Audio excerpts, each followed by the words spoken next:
Hello, and welcome to Nostalgia Marcana. I'm your host, Doug Leaf.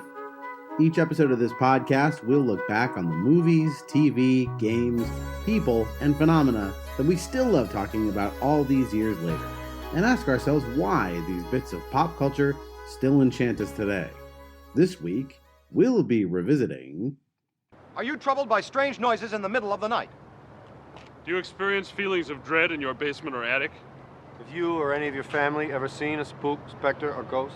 If the answer is yes, then don't wait another minute. Pick up your phone and call the professionals. Ghostbusters. Our courteous and efficient staff is on call 24 hours a day to serve all your supernatural elimination needs. We're ready to believe you.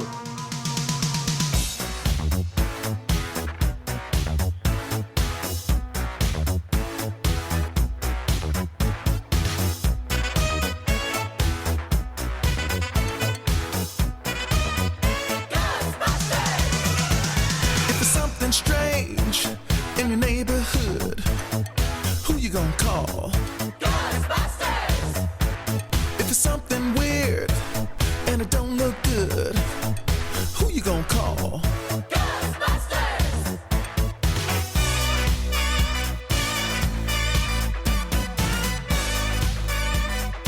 I ain't afraid of no ghosts. Happy New Year, everybody. As you're hearing this, on the day it comes out, it is January 1st. And if there's one thing that New Year's has with our subject for today, or has in common with our subject for today, it's destruction in Manhattan. So I'm really excited to be talking about Ghostbusters today. We are on the precipice of the release of the fourth or perhaps fifth film in this franchise, depending on how you count them, Ghostbusters Frozen Empire. So it's the perfect time to revisit this classic, and help me do it. I, of course, have a keymaster and a gatekeeper with me to help me, because this podcast won't come into the world without them. So first, our keymaster, he is a friend of the podcast. His cousin Tanya has been on many episodes already, so I'm happy to introduce him to you, and I know he is a gigantic Ghostbusters fan. Welcome to the show, Dylan Gregory. Yeah, thank you for having me. It's going to be a lot of fun. Yeah, I'm looking forward to digging in with this into this with you, and to help me, of course, like I said, we've got two guests today. My other guest is someone who I podcasted with for quite a bit before, so he's my oldest friend here, my buddy Dan Oster. There is no Dan Oster, only Zool. Yeah, but that was true when I met you. Since I'm the gatekeeper here. Yeah. Apparently. So, guys, I'm really excited to dig into Ghostbusters. I mean, again, just an awesome movie. Everybody loves this one, and no secret as to why. So, Dylan, I'll start with you. Tell me about your nostalgic memories of Ghostbusters and why you wanted to cover this one today. So, to date myself slightly, the movie came out 2 years before I was born. Apparently, it was the thing I latched onto as a 1 and 2 year old that I made everyone in the family watch continuously, to the point where everyone can quote it just from having me in the same room. So for me and my memories, Ghostbusters has been there forever. That's been my favorite movie, the easiest thing for me to talk to about saying what I love. I still watch it 2 to 3 times annually, despite what I find on TV, and it's really got everything. I mean, it starts off with ghosts, which I'm a big fan of, and then the humor is brilliant and smartly written, and it's got some of that physical humor going on with it too, with Bill Murray and Harold Ramis. And I think, it's just one of those movies where every single piece of it works flawlessly. Yeah, I agree with you. I think the movie obviously has so many just individual elements that are entertaining. Like, it would be great if it was just a ghost movie, or it'd be great if it was just a comedy or a sci-fi movie. And like, it sort of does all of those things equally well and balances them, which is kind of this movie's magic trick. Dan, I'll turn over to you, because I invited you on this one because I just know how much this movie means to you. So tell me about your history with Ghostbusters. Yeah, I think,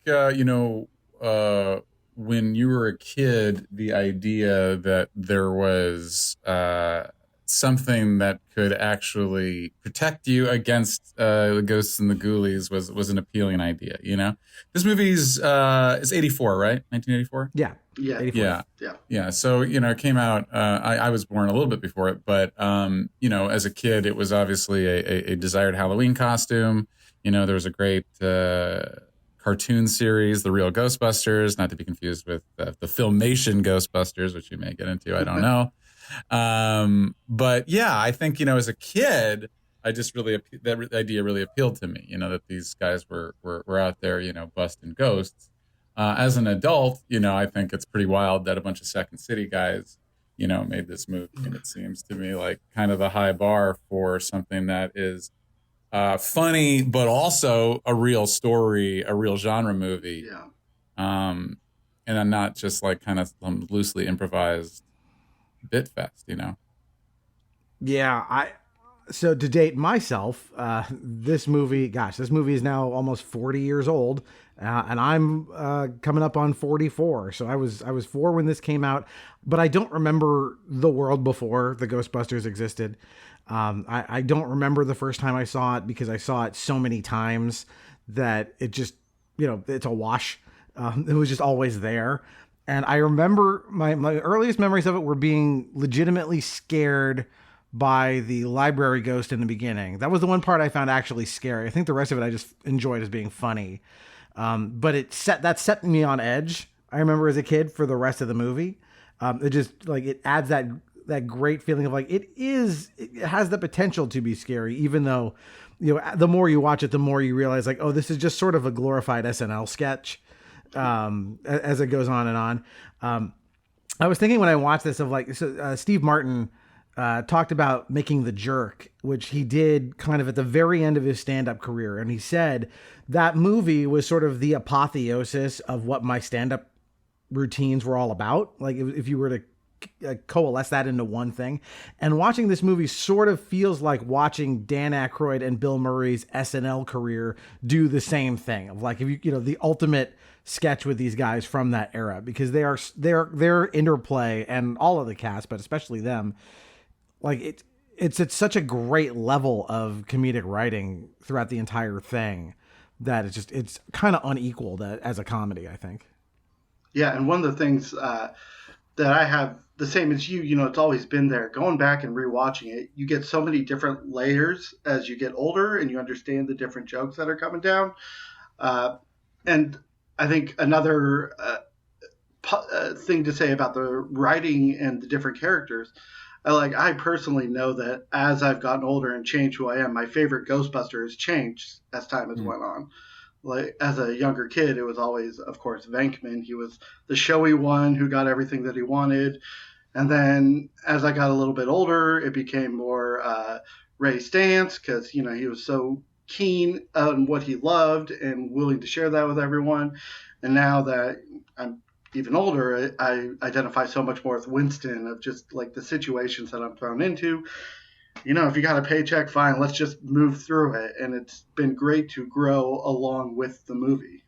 I'll throw some love towards Egon just because he got left out there. Yeah, who I appreciated in the movie as a somewhat more three-dimensional character than the cartoon series. Of course, they had to kind of make everybody, Slimer. They all became a little simpler. But my favorite part in the movie with Egon, who of course is level-headed and strange to the extreme, when he grabs Walter Peck after he releases all the ghosts out into the New York, and he's like, these men, arrest these men, and Egon's like, you mother.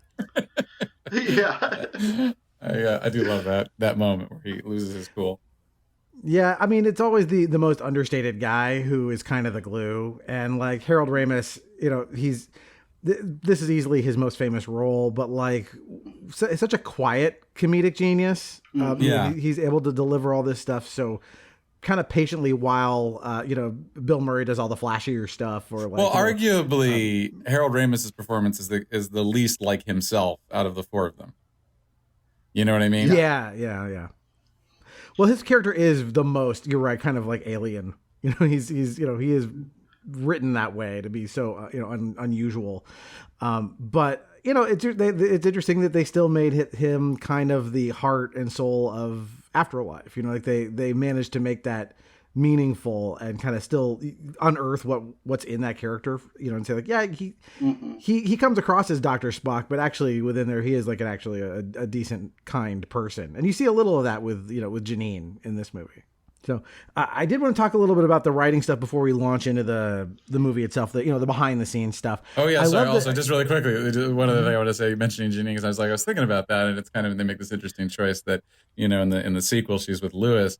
And I kind of think Egon, I'd like to believe he's an asexual icon out there. Has he been claimed by the asexual community? Because they should. Yeah. Yeah, he should be. I loved reading about the writing and the production just a little more, because you can see how this was yet another one of those movies that kind of miraculously comes together when it shouldn't. Like the concept that Dan Aykroyd started with was so bizarre compared to the final product. That was like Ghostbusters were like, it took place in the future, and like Ghostbusters was a common occurrence, and it was going to be written for him and Eddie Murphy and of course the late John Belushi.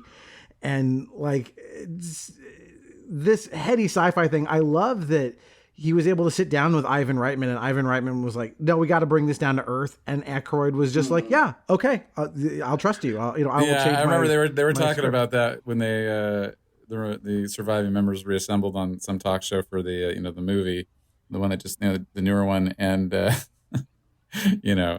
Bill Murray, typical Bill Murray, kind of like half there, half checked out or whatever. And, Dan Aykroyd, of course, being very excited and very passionate, is talking about that. Yeah, saying, oh yeah, bring it down to earth. And then Bill Murray's like, yeah, that's good advice.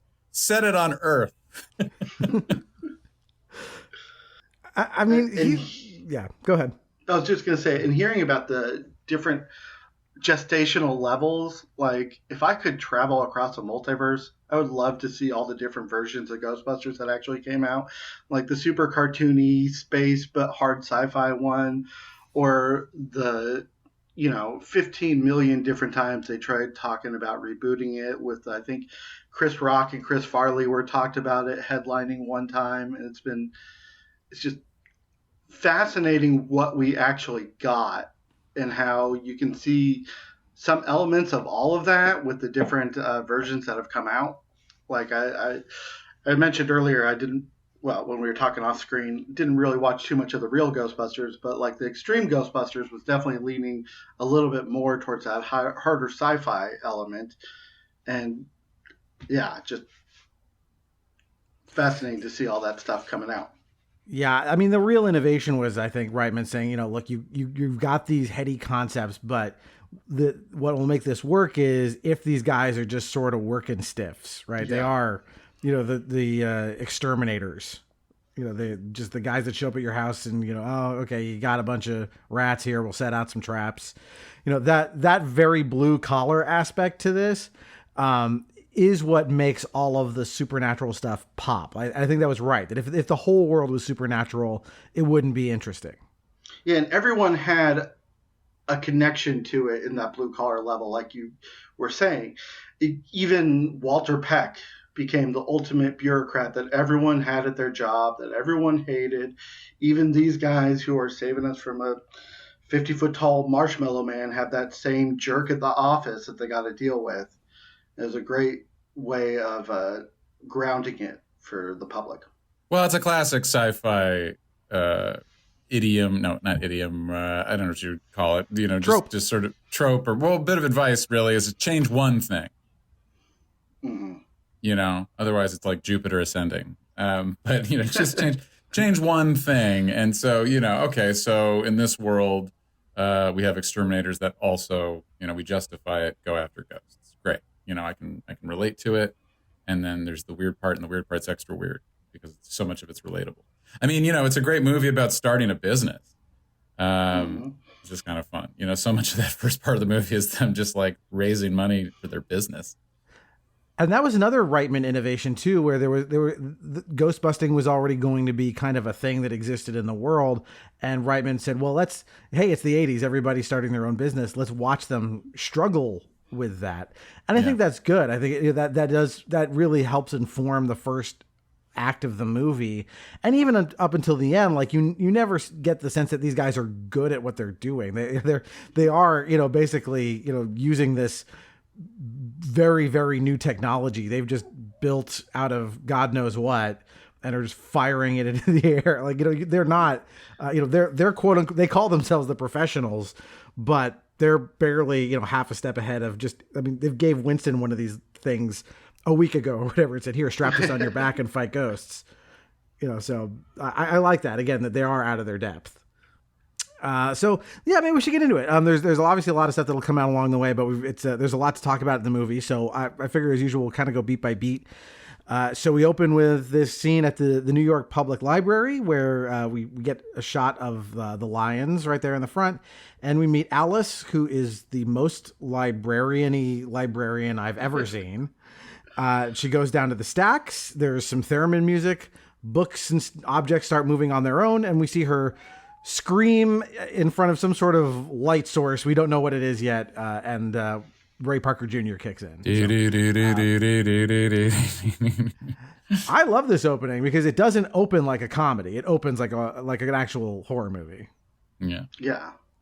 Well, that's the thing too. I mean, like it's a tone that I think younger audiences might not even like discern as comedy. I mean, it's pretty subtle, a lot of it, most of it. Yeah, and well, to help, younger audiences won't even understand what the thing full of cards is. Oh, yeah. Or the building they're in. That's true. I love that. I mean, it's exactly the kind of thing, like, as a kid, I'm like, oh man, if I had to go down to like the lower basement of the library, like, it just seems like a place that would be inherently a little bit spooky. And just immediately plays on what everyone knows. Everyone knows going into the basement is going to be the most dangerous part of the building.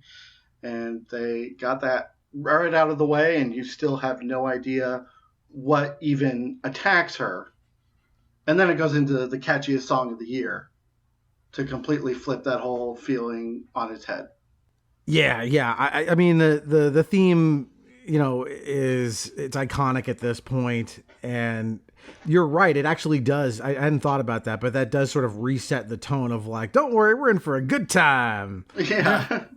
I love that. So now we get to one of my, I think, Dan, I know this is one of your favorite scenes, which is we get to see Venkman at work in the psychology department at Weaver Hall. Highly problematic scene.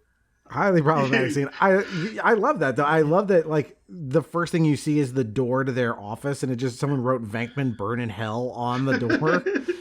And he's in there conducting what purports to be a test on ESP, where he has two subjects, and he's holding up cards that they can't see. And if they correctly guess what's on the card, he does not shock them. Except, of course, he is shocking the dude no matter what. And he's telling the girl, who the attractive other test subject, that she's right even when she's wrong. What is it?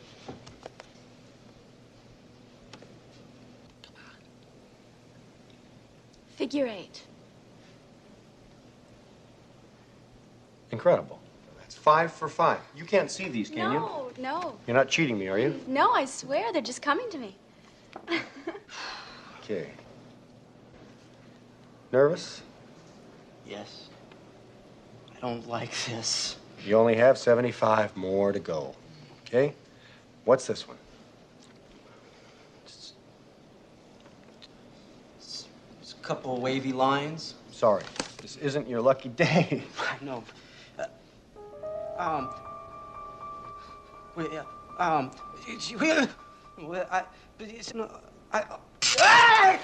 a little tired of this. You volunteered, didn't you? We're paying you, aren't we? Yeah, but I didn't know you were going to be giving me electric shocks. What are you trying to prove here anyway? I'm studying the effect of negative reinforcement on ESP ability. The effect? I'll tell you what the effect is. It's pissing me off. Well, then maybe my theory is correct. You can keep the $5. I've had it. I will, mister.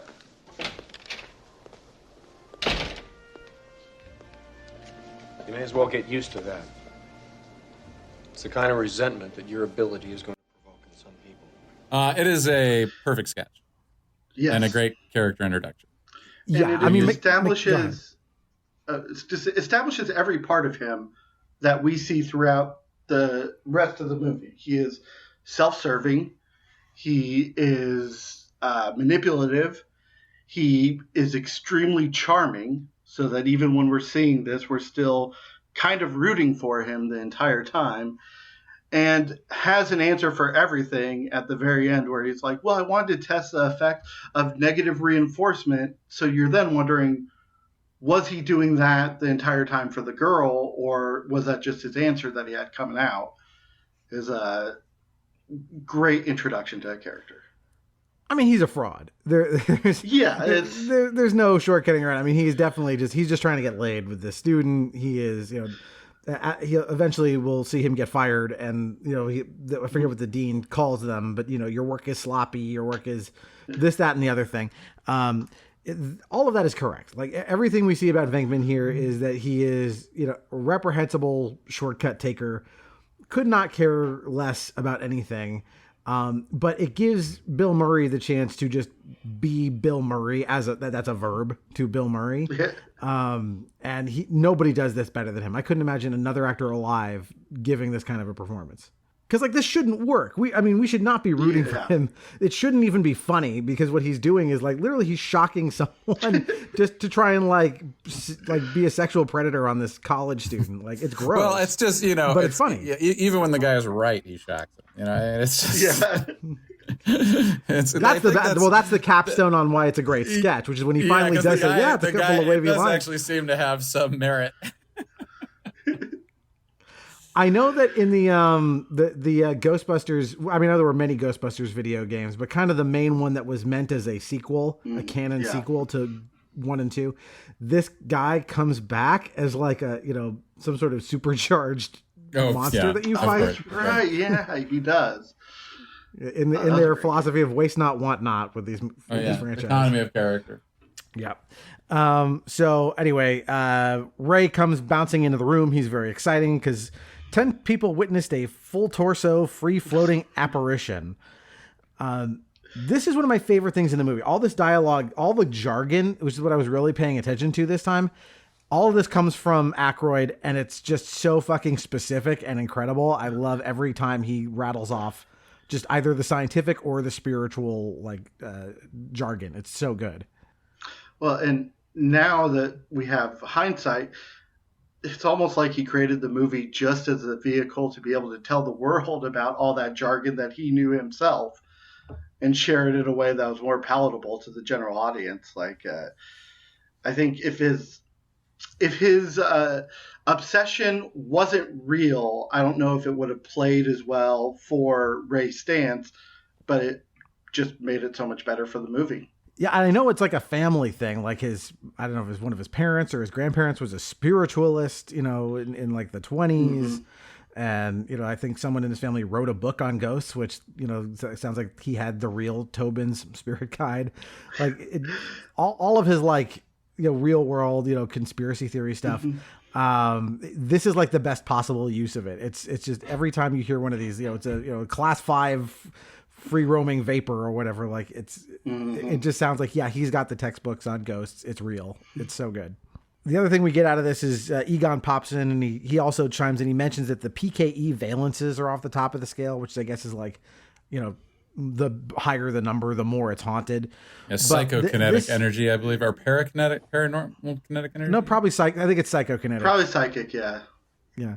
But that suggests that this ghost phenomenon is starting to ramp up and has been for a while. We'll find out more about that kind of later in the movie, but I like that they are, this is not their first rodeo with ghosts. They have been working at this for some time. And so they go off to the library to investigate. And is this where Ray says something about he witnessed an undersea mass sponge migration? Yeah. Venkman gets him to calm down. And he says, you forget, I was there at the mass undersea sponge migration. And you also get more of the intro into Ray because Venkman's response is they moved 5 feet. This dude is excited about one of the most mundane things anyone has ever seen. And then you got the foil of Venkman telling him just ignore it, go after women. Another thing that I really like about seeing the three of them interact so quickly together, freaking tortures Harold Ramis in the beginning when you first get introduced to him by pounding on the table and then dropping the book, completely unfazed. It's okay, that's what Venkman does. This is who my friend is. Let's move forward with the excitement of finding the ghost. Yeah, I think a lesser movie might have had to spend the extra time to show all three of them meeting each other for the first time. And I think here it's better to just start with it. Yeah, they're all, they're a tight group already. These weirdos. And they interview Alice, the librarian. Alice, I'm going to ask you a couple of standard questions, okay? Have you or any member of your family ever been diagnosed schizophrenic, mentally incompetent? My uncle thought he was St. Jerome. I'd call that a big yes. Are you habitually using drugs, stimulants, alcohol? No. Just asking. Are you, Alice, menstruating right now? What has that got to do with it? Back off, man. I'm a scientist. And they find out, she describes her encounter with the ghost. They ask her a whole bunch of questions to see if maybe she's crazy. She says her uncle thought he was St. Jerome. And then I love this interchange where he asks, are you menstruating? And someone goes like, what are you doing that? And he just hit the line of, back off, man. I'm a scientist. Like on paper, like already kind of funny, but just in Bill Murray's hands, like a line like that becomes just perfect. What has that got to do with it?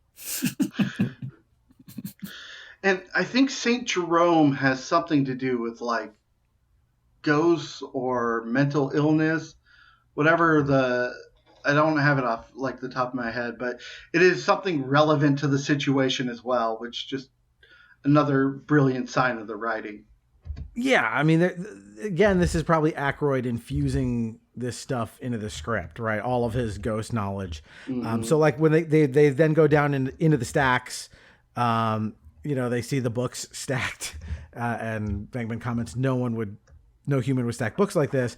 And then Ray says something about, it's just like the Philadelphia mass disturbance of 1947. I didn't look it up, but that's got to be a reference to some real world event, right? I mean, all of the stuff that he talks about is.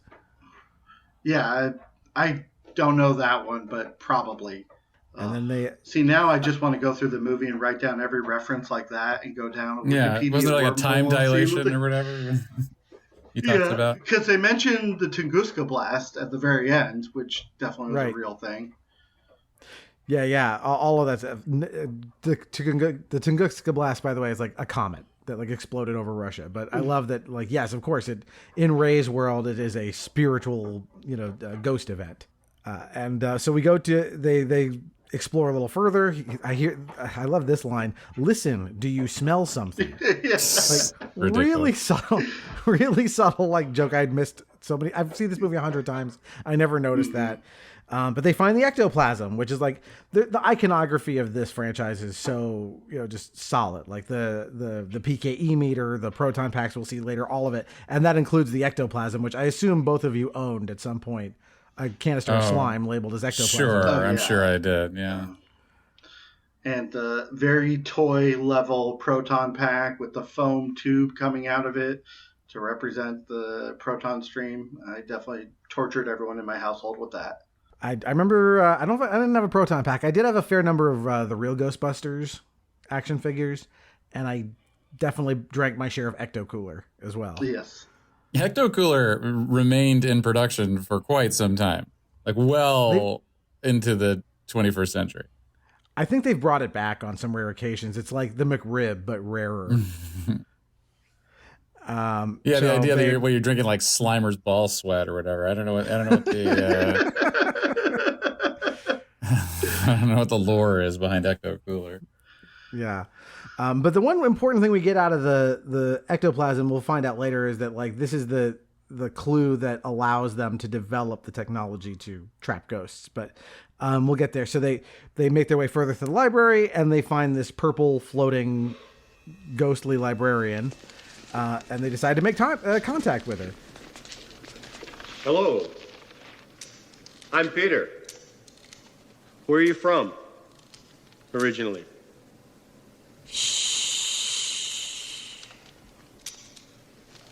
All right, okay. The usual stuff isn't working. Okay, I have a plan. I know exactly what to do. Now stay close. Stay close. I know. Do exactly as I say. Get ready. Ready? Get her!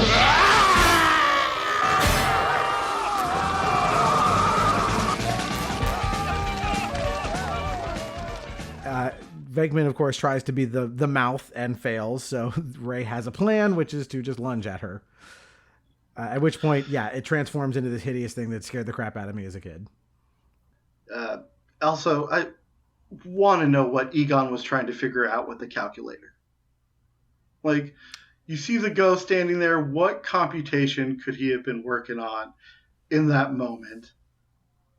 It seemed like, but you know, it's just one of those jokes. The one we got the physical comedy, and we will never find out. Never touched on again about doing math when facing a ghost.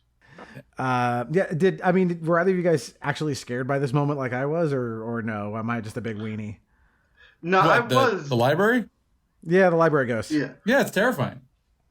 Yeah, I think I saw it so often that went away quickly, but I remember definite skipping of like that moment when I was way younger. Like, let's fast forward slightly to get past the terrifying skull creature, because the great special effects. That's one of the things that really surprised me going back. I don't know, maybe 5-10 years ago to like actively look at what was special effects and what wasn't. It's got to be one of the best special effects in a movie for that time period. Yeah, the effects in this really hold up because they are practical and mostly puppets and stuff. It all looks great, and I need to. I only watched Afterlife the once. I was curious to see if they managed to kind of maintain this aesthetic, because I know they obviously used a lot more digital stuff, but I just love the tactile nature of these ghosts. Like, there's something about them being these translucent, glowing things that kind of makes the puppetry seem less, obvious. It kind of hides a lot of sins. Yeah. So we go, so they tear ass out of the library, to this kind of like, I don't have the tracks and listings in front of me, like what the score calls this. Yeah, it's like Ghostbusters rag is what this is. Yeah.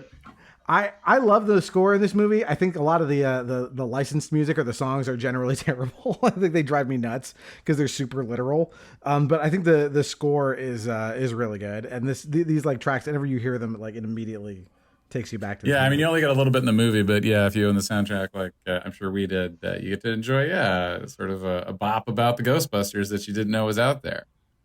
Yeah. I really fell in love with the soundtrack a second time with the video game you're talking about, because that's a 35-hour game that they used just the Ghostbusters original soundtrack to. And it never felt repetitive. It didn't feel like it was dropping anywhere. And that amazed me that one soundtrack could hold up for that many more hours, which was pretty impressive. Yeah, absolutely. So let's see, where are we in my notes? So they go back, they're on their way back to the university, and Egon says that, what they've learned about the ionization rate of ghosts will enable them to actually trap one. Again, more gobbledygook, but, really convincing gobbledygook. And Bill Murray gives him a candy bar for his good work. Oh yeah, this is a very subtle character trait that Egon has a sweet tooth. Yes. Oh, is that what it is? Okay. My feeling is whenever I watch this, I know this movie came out later, but I can't watch Bill Murray hand him a candy bar without thinking of Little Shop of Horrors. But it's also the great line of, I'm going to take back all those things I've said about you. Right. You've earned it. It's a very subtle thing, but I believe they kind of deliberately sort of see that Egon has a sweet tooth. I think the Twinkie is his. Yeah, yes. Twinkie's his. The biggest Chekhov's gun in existence. Yep. Yeah. So I think it's just like a weird little character trait as well. Yeah. So they return to the university. They get fired by Dean, crusty Yeager. Dean. Hey, Dean Yeager. Isn't that freaking Chekhov mentioning his gun from Star Trek? I think that is Walter Koenig. Oh, wow. Okay. I didn't even notice that was Dean Yeager? No, that's not Walter Koenig. Is it? Okay. No. He does look kind of like him, but he's probably a little too old. I'm fairly certain it's not. I mean, if I'm wrong, then come at me, but I don't believe so. I can Google it. I'll take your word for it. So we cut to them. They're drinking. They've just been fired, and Venkman is like totally unflappable even up against the end of the world. And so I just love his kind of like, we'll be fine. Einstein did his best work as a patent clerk. And he then almost goes into a musical number when he starts talking about call it fate, call it karma. Luck, like call it karma. I always feel like he's about to sing because like the score kind of meets his like voice where it is. It's weird. Forget MIT or Stanford now. They wouldn't touch us with a 10-meter cattle prod. You're always so concerned about your reputation. Einstein did his best stuff when he was working as a patent clerk. You know how much a patent clerk earns? No. Personally, I like the university. They gave us money and facilities. We didn't have to produce anything. You've never been out of college. You don't know what it's like out there. I've worked in the private sector. They expect results. For whatever reasons, Ray, call it fate, call it luck, call it karma. I believe that everything happens for a reason. I believe that we were destined to get thrown out of this dump. For what purpose? To go into business for ourselves.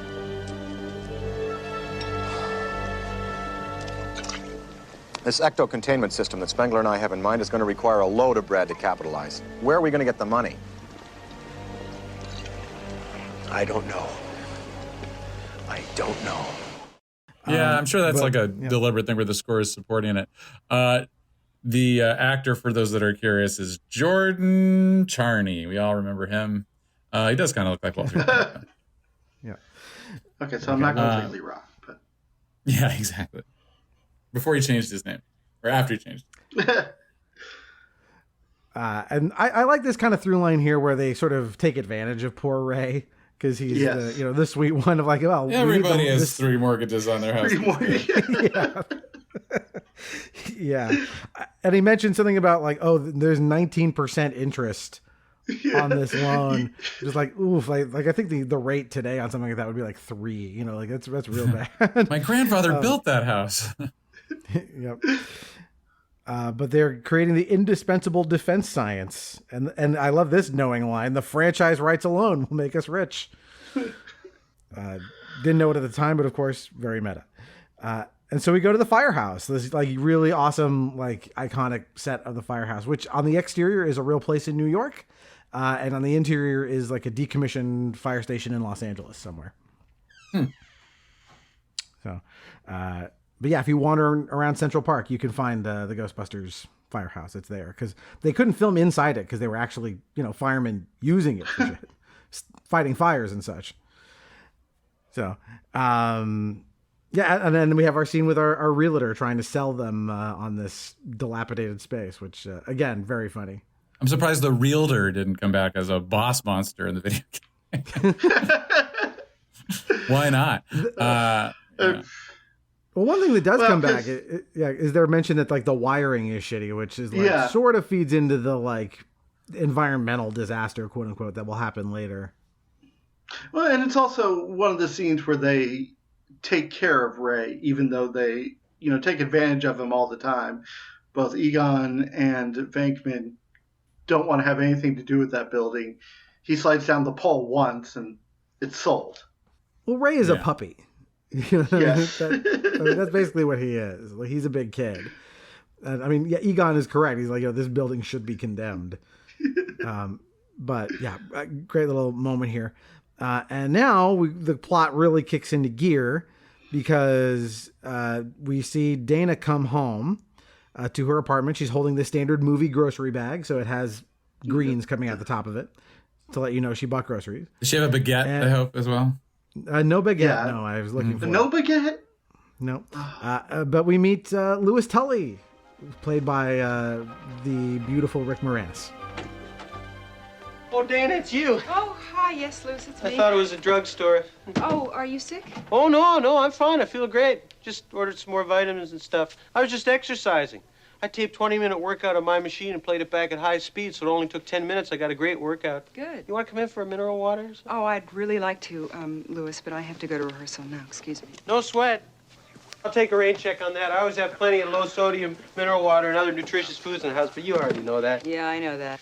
Listen, that reminds me. I'm having a big party for all my clients. It's my 4th anniversary as an accountant, you know, and even though you do your own tax return, which you shouldn't do, I'd like you to stop by, being that you're my neighbor and all. Well, thank you, Louis. I'll really try to stop by.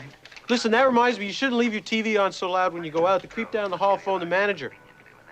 Oh, that's strange. I didn't realize I left it on. Oh, yeah, you know what I did? I climbed on the ledge and tried to disconnect the cable, but I couldn't get in, so you know what I did? I turned up my TV real loud, too, so everyone would think that both our TVs had something wrong with them. Okay, so I'll see you later, huh? I'll give you a call. I'm gonna have a shower. And very beginning gets locked out of his apartment. Yeah, running gag. We'll see over and over again. He keeps locking himself out. Which it took me far too long to realize that I think he's the keymaster, right? Vince Clortho.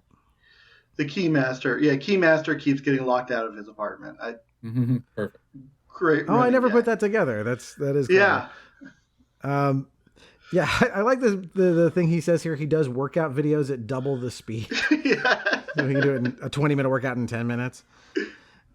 I feel like, and I know that Rick Moranis improvised a lot of the stuff he says at the party that comes later in the movie. Mm-hmm. But his stuff to me feels very just like, yeah, let's just get this brilliant SCTV guy in here and let him do what he does best.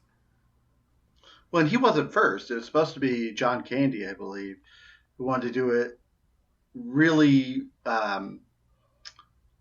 either German or Russian, something. Yeah, Eastern he had bloc. some very weird ideas, if I recall. He wanted to do it with a German accent and have a very small dog. Yeah, and just so happy they said no to that because Rick Moranis works perfectly. Yeah, as Louis. I think there is a version where John Candy could turn in a great performance as this character, just because John Candy was so talented and funny. Yeah. But the energy that Rick Moranis brings to this, especially being paired up against Sigourney Weaver, who's like twice as tall as him. There's something very funny about his like earnestness, trying to get her to always like come to parties and things. Is very sweet. But he does tell her, "Hey, it was weird. Your TV was on." So I turned mine up loud so people would know it was yours. Worse than that, I tried to unplug it and couldn't figure out how to like blow your breaker. So I turned mine up loud so somebody would think there's something wrong with the building. Like the amount of energy this guy put into this, it shows him just being hopelessly in love with his neighbor who has some idea, but probably not really appreciating how much effort he's putting in there. Yeah. And this is a good time to camp out on Sigourney Weaver because she gives such a good performance here. And it's so, I know she was nervous about doing a comedy because she was so known for these very serious or action heavy roles from before this, like Alien. And like, she crushes it. Like she is so necessary to be the like thing to sort of be Venkman's foil here, because he's such a strong like flavor of a character. Like you kind of need her gravitas to kind of make this work. Yeah, it's a great through line through both the movies. I think she gets a lot more chance to put him in his place in Ghostbusters 2, but that would make sense with 5 years later with the relationship. But she is a real kind of like Egon. She's a lightning rod. She grounds everybody with her calmness and the way she carries herself throughout the movie. I think she does a phenomenal job throughout the whole thing. This is probably my first experience seeing Sigourney Weaver as well. I don't know about you two, but yeah, I'm sure I saw this before I saw anything else she was in. Gorillas in the Mist. Yeah, of course. Well, I mean, she certainly was. I mean, as a kid, you probably saw her in this first, Alien. Yeah. No, my parents were not going to let me watch Alien at that age. Yeah, probably not. Yeah. Have not shown that one to my 7-year-old yet, but there's time. So she comes home, she watches the Ghostbusters' commercial, which is delightfully low rent even for 1984. But as she begins to kind of just putter around her house, all of a sudden things start to go haywire. The eggs jump out of their container on the counter and start cooking themselves. She hears this growling from the fridge. She opens it to see this like neon pyramid out of like the front of a trapper keeper. We see the dog creatures, the devil dogs or whatever you call them, and they snarl, and we hear the word Zool, and she screams. And we also get our first view of the Marshmallow Man. Right Yes. next to the eggs is a bag of Stay Puft Marshmallows. Oh, right. Yeah, that's right. Yeah. All the monsters in the same scene. I like this because again, it's like it's going for horror in the middle of a comedy, and I just think that like the creativity of like these eggs cooking themselves is like such a neat idea. Yeah. Like, how do we express rather than just have like more ghosts appear? What can we do that's different? And I'd love to see how they did that. I know it's in I think it's in one of the documentaries that I'm not remembering, but that's a great effect of them popping and then cooking with nothing else being touched. Yeah, it's a perfect practical effect. Like you believe these eggs are moving on their own. Yeah, this movie has a lot of, it's a lot of mix of pretty cool like puppets and like crazy stuff going on, and then just like, hey, we stacked books. We did a cool camera trick and stacked the books really fast while they were off camera, and we got the eggs that are cooking on the counter. Some real good practical stuff. Mm-hmm. What do you think about the design of the like other world that we see inside the fridge? Because we only get we get it here and we get it at the end. Yeah, it's weird. Yeah, it's very distinctly 1980s, but still like menacing. Even though it's like it should be kind of comical in sort of how 80s it is, but like there's something like because it is so bizarre. Like I can still buy it as like this is Gozer's dimension. Yeah, I mean it's it's almost tranquil. It's strange, but very alien. Like, that there's not just a door behind that fridge. Something happened that is completely outside all of our realm of understanding to see it. Yeah. You don't generally see that kind of behavior in a major appliance. No, you don't. Generally. All right, so we move on to we're back at the firehouse. They are putting up a very tiny Ghostbusters banner over the arch. You don't we think get it's our first too look small, do you? You don't think people are going to drive by and not see the sign? And we get our first look at what will become one of the most iconic vehicles in media, Ecto-1. We get its original form where it's all black and like burned out. And Egon lists off, or Ray, they list off all of the different things it needs, like shocks, suspension, brakes. Brake pads. Yeah. And I was just going to say, it's such a fantastic list of why the heck would they have purchased that with all of those things that he needs? Like, yes, they consistently make poor financial choices. I mean, yes. Yeah. But I think the Ecto-1 is just an awesome car. Like in like the long list of like memorable like movie vehicles with like the Millennium Falcon or the DeLorean and all these. This to me, this one's way up there in these like iconic movie vehicles. It has its own iconic siren. Is that siren an actual siren from anything else, or is it just did they kind of come up with their own for that? Oh, I don't know. It certainly doesn't. I mean, it's possible that like sometimes sirens in other countries have different sounds to them. So I remember, but it's lower. For a long time thinking, because it was black originally, that it was like a hearse or something, but it is an ambulance. It's like an old ambulance. I thought it was a hearse. No, I believe it's actually an old ambulance. I saw a quote from Dan Aykroyd somewhere that said like it was an ambulance we turned into a hearse and then back into an ambulance again. Oh, so now we're both right. Yeah. So I don't really know, but I mean, yeah, it definitely has that. It does remind you of a hearse, which fits. But yeah, I wasn't crazy about all of the like weird additions they made to it over the years. That like it has that like swivel car with a turret in Afterlife. Yeah. That kind of stuff. Because it's not meant to, it's not the turtle van. Like it is just Right. to, a place to get It's a them from place junkie. to It's a place. junkie thing. So it's a 1959 Cadillac Miller Meteor Sentinel limo style end loader combination car, ambulance Thanks, Ray. conversion. So I guess it's technically an ambulance, but it could have been a lot of things, and they sort of messed with it. Well, the 50s look of it, the fins and stuff. It's just the graphic design on it is so good. We see the Ghostbusters logo. When we see It's kind of it's a really out. a non-existent vehicle, even before they messed with it. I think they already had kind of messed with it. Well, that's smart because that makes it unique. Like it's not like, oh yeah, you just took this black Dodge whatever and put the bat logo on it, and now it's the Batmobile. It's it's something different. And we meet Janine here. We see they're not getting any calls. The business is not. They have nothing to do.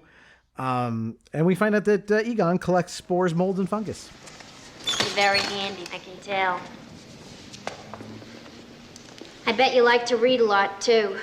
Print is dead. Oh, that's very fascinating to me. I read a lot myself. Some people think I'm too intellectual, but I think it's a fabulous way to spend your spare time. I also play racquetball. Do you have any hobbies? I collect spores, molds, and fungus. That's it. And his tech support. Yeah, I again, like you talked about this before, but this arc of they're trying to get this business going and failing, like this scene of them having kind of nothing to do and they're just draining money. It just works really, really well for to establish their scrappiness. And this is when they get their first customer because Dana comes in to report the goings on at her apartment. And I love how Bill Murray just vaults over that railing to get to her. Yes. I don't know if there's anything. And then runs and jumps over there. It's a wonderfully shot scene. Yep. Yeah, that feels accidental, him catching his foot. I wonder if there's a take somewhere where he just face plants, he barely clears it. But they interview her. They put that thermal camera on her, and Egon says, "Well, she's telling the truth, or at least she thinks she is." And then Ray and Egon both propose these parapsychological theories that are not ghosts. It's it could be some sort of past lives memories intruding on the present and stuff like that. So they're not above all of this other kinds of mumbo jumbo either, aside from ghosts. They are true parapsychologists, I guess. Yeah, that's the thing. I know my fascination with parapsychology definitely started from this movie, and all of those things that they're listing could explain the situation. And I like it shows that they're scientists at heart because they come up with ideas and then ways to validate those ideas. How do we prove what we're thinking is happening here? Let's go read these different books and check it out with different people. Yep. And so they split up. So Ray is going to go check the history of this building. Egon's going to go look up Zool in Tobin's spirit guide. And Venkman is going to go inspect the apartment, which is the next thing that happens. They're in her apartment. He's got this squirt bottle thing. Yeah. I don't know what this is. This never comes up again in the iconography of Ghostbuster tools. I have no idea what this thing is. Oh, it's like a sniffer. I think it's an actual device. I remember watching some kind of behind the scenes, and it's just for gauging the level of something in the air. Yeah. I love that there's sort of there isn't the sex jokes in this are sort of subtle. They're not on Front Street. It made it okay for a kid to watch. So he says something she's like, "Oh, that's the bedroom. Nothing happened in there." And he says "Oh, that's a shame." It's stuff that went right over my head as a kid. Yes. But the fridge is normal. So he then just decides to hit on her. Look at all the junk food. Oh, God damn it. Look, this wasn't... You actually eat this Look, stuff? this wasn't here. There was nothing here. There was a space, and there was a building or something with flames coming out of it, and there were creatures writhing around, and they were growling and snarling, and there were flames, and I heard a voice say, Zool. It was right here. I'm sorry. I'm just not getting any reading. Well, are you sure you're using that thing correctly? Well, there's not... I think so, but I'm sure there are no animals in there. Well, that's great. Either I have a monster in my kitchen or I'm completely crazy. I don't think you're crazy. Oh, good. That makes me feel so much better. Let me tell you something about myself. I come home from work to my place, and all I have is my work. There's nothing else in my life. Dr. I meet you, and I say, my God, there's someone with the same problem I have. Yes, we both have the same problem. You. I'm gonna go for broke. I am madly in love with you. I don't believe this. Will you please leave? And then she threw me out of her life. She thought I was a creep. She thought I was a geek, and she probably wasn't the first. You are so odd. No. I've got it. No. I'll prove myself to you. It's not necessary. Yeah, I'll solve your little problem. Okay. And then you'll say, Pete Venkman's a guy who can get things done. Right. I wonder what makes him tick. I wonder. I wonder if he'd be interested in knowing what makes me tick. Right. I'll bet you're going to be thinking about me after I'm I gone. bet I am. No kiss. Well, he got the work out of the way, so, now it's time for the fun. They hate this. I like to torture them. Or the great line, are you using that thing correctly? Well, I think I am. Yeah, again, that idea of like this, no one knows what this equipment really does or how it works, or at least maybe Egon and Ray do, but he certainly doesn't. Very, very funny stuff. So she finally tosses him out. And there's a moment of Lewis being locked out again. And so now we're at them having their dinner of Chinese food with the last of the petty cash. But thankfully, we got one. And they're off to the Sedgwick Hotel to confront Slimer. This whole sequence is great. Like this first true encounter. Like they're in their uniforms. They've got the proton packs. Like Ecto-1 now has its paint job. Like we're actually going to go ghost busting now. And they bust in the doors to have nobody know what's happening. Well, the hotelier, like this guy who's like sort of John Cleese looking, does say like there's like stories about the 12th floor, like again layering this idea of like this ghosts are around in this world, but something's ramping up for reasons that we'll learn about later. He said like the owners don't like talking about it. I love this little like Mel Brooks scene between them and this guy in front of the elevator. What are you, some kind of a cosmonaut? What are you supposed to be, some kind of a cosmonaut? No, we're exterminators. Somebody saw a cockroach up on 12. That's got to be some cockroach. Bite your head off, man. Going up? I'll take the next one. Yeah. This feels like it's right out of the producers to me, like this interchange. That guy's got, he makes the most out of it. He's got like 3 lines. He makes the most out of every single one, It's like, nah, buddy, we're exterminators. Somebody saw a cockroach up on the 13th floor. It must be some cockroach. We'll get the again, next like one. It is a sketch movie. Yeah. We'll catch the next one. And I like this little scene of them in the elevator too. Again, acknowledging we don't know what we're doing. Like, well, what's to worry about? We're each wearing an unlicensed nuclear accelerator on our back. Or flipping the switch and then the other two backing up away from it. Yep. Yeah, so they've never had a successful test of the equipment. And so so now they go to the 12th floor. They start looking around for ghosts. And they almost immediately kill this poor housekeeper. The hell are you doing? We thought you were someone else is a great response to that. Yeah. Let's split up. Yeah, we can do more damage that way. Yep. And so they do. They split up, and Bill Murray runs into the Onion Ghost, a.k.a. Slimer. Which I thought that the Onion Head Ghost had that name because it kind of has the shape of an onion, but apparently the puppet itself just smelled real bad. Bit of trivia. I mean, there's got to be a ton of latex on there. I can't imagine it would smell good. So yeah, it does beg the question of this in theory used to be a living person. Like, what was Slimer like when he was alive? Well, you know who he was based on, right? John Belushi. So what are they saying about John Belushi? Did he smell like onions? Just a slob that just eats and... I guess, but I'm still just within the like fiction of the world, though. The idea of like, well, you know, Grandpa dies, and then he becomes this slathering thing that haunts this hotel floor. So. If we're going to connect it to Mel Brooks, it's going to be the guy from History of the World, Life of Brian, who explodes from eating too much food. Oh, that's Monty Python's The Meaning of Life. Yeah, Meaning of Life. Yeah. Yeah, you're right. This is definitely the ghost of that guy, Mr. Creosote. I think is that that character. So yeah, the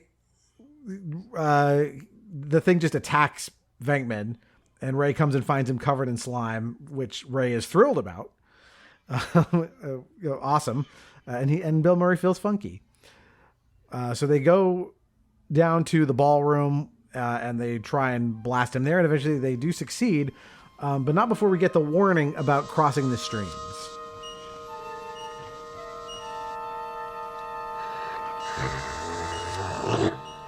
There it is, on the ceiling. That's the one that got me.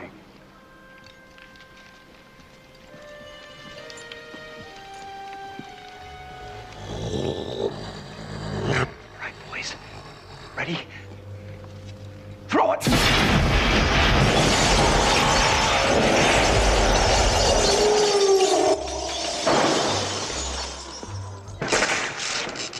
I did that. That's my fault. It's okay. The table broke the fall. There's something very important I forgot to tell you. What? Don't cross the streams. Why? It would be bad. I'm fuzzy on the whole good-bad thing. What do you mean bad? Try to imagine all life as you know it stopping instantaneously and every molecule in your body exploding at the speed of light. Total protonic reversal. All right, that's bad. Okay. All right, important safety tip. Thanks, Egon. All right, Ray, take the left. Egon, take the right. I also think this has one of the most quotable lines in the movie where Venkman pulls out the tablecloth, says, "The flowers are still standing." That's one of those great lines. I know for me and my friends, anytime we did something that only kind of vaguely worked for what we planned, that was a great line to save the embarrassment. Yeah, that feels improvised as well. Yes. It sounds like it. Yeah, like it's just, oh yeah, that was in the audio. Let's keep that part of the take. They probably did that. Maybe they only did it once, because they know that it had the crash anyway. Yeah, it's a great moment. But I love this whole thing about the don't cross the streams, because it becomes such this thing of like, don't ever do this. But then when they end up doing it at the end, it's fine. There's a lot of these things in movies where someone goes, don't ever do this, and then they do it and nothing happens. So that, to me, this is like the classic one. But yeah, you imagine every molecule in your body exploding at the speed of light, which is a great way to describe this. But yes, they trapped the ghost. They came, they saw, they kicked its ass. And I love, again, we get the like jargon about what Slimer is, his classification. And they said it's $5,000 for this. He won't pay it. Really, really great. And this kicks us into the Ghostbusters montage of now things are good. Their business is great. Thank you. Hope we can help you again. Coming through 1 class 5 Roman Baker. Good morning, I'm Roger Grimsby. Today, the entire eastern seaboard is alive with talk of incidents of paranormal activity. Alleged ghost sightings and related supernatural occurrences have been reported across the entire tri-state area. Well, everybody has heard ghost stories around the campfire. Heck, my grandma used to spin yarns about a spectral locomotive that would rocket past the farm where she grew up. But now, as if some unforeseen authority... There's something strange in your neighborhood. Who you gonna call? Ghostbusters! There's something weird and it don't look good. Who you gonna call?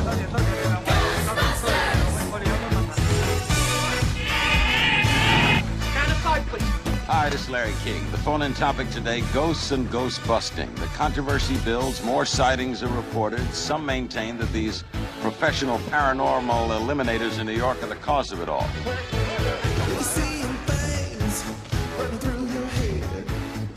Who can you call? real quick, one of my favorite jokes in the whole movie is when they're trying to figure out how much to charge. You see Egon do the 4,000 when Venkman's going down the list of how much everything costs. So they're working together to come up with this idea of how much it costs, which is a great bit of world building and humor. Yeah, they clearly have no price schedule. I mean, at all. Anyway, yeah. I mean, Venkman's just making this up as he goes. Oh, we have a special on storage today. But I love seeing Egon in on it because you realize that it's all of them together making up the numbers. I also appreciate that you have to pay for storage, which means that basically once they capture a ghost, you're indefinitely on the hook. Yes, because when you are a ghost and you are trapped by the Ghostbusters, that is a afterlife sentence in perpetuity. So this is our montage of the Ghostbusters kicking ass. They're on the covers of magazines. Ghost fever is gripping New York. We get cameos from Larry King and Casey Kasem. I love all this. Like it's just really fun. They work in that joke about Ray getting this ghost blowjob, where I guess there was a whole really out of nowhere. There was a deleted scene. It was going to go on for longer, and they I guess they spent all that time and energy on the gag, so they said, it'll be a dream that he has. Like we just want to use that footage. So there was actually some sequence that was cut from the movie where that would have fit in more naturally. Yeah, it's supposed to be at a fort or something. Yeah, I remember reading that. And I like that, like, you get a shot of, like, Dana, like, seeing them succeed on TV, and she's kind of, like, charmed by that. It's really cute. And so now we meet Winston, who's come to join the team. Because now they're actually overworked. They've gone from having no business to they can't keep up. And Ray just hires him on the spot. Like, no interview, no nothing. It's like, we just need a bot. So you're in. Do you believe in UFOs, astral projections, mental telepathy, ESP, clairvoyance, spirit photography, telekinetic movement, full trance mediums, the Loch Ness Monster, and the theory of Atlantis? If there's a steady paycheck in it, I'll believe anything you say. I gotta get some sleep. I'm dying. You don't look good. I don't? Well, you look better. You didn't used to look like this. Can you hold, please? Here's the paper on in Brooklyn. She paid with Visa. Here's tonight's worksheet. Oh, great. 2 more free repeaters. This is Winston Zedmore. He's here about the job. Beautiful. You're hired. Ray Stantz, Pete Venkman. Congratulations. Can you help me, please?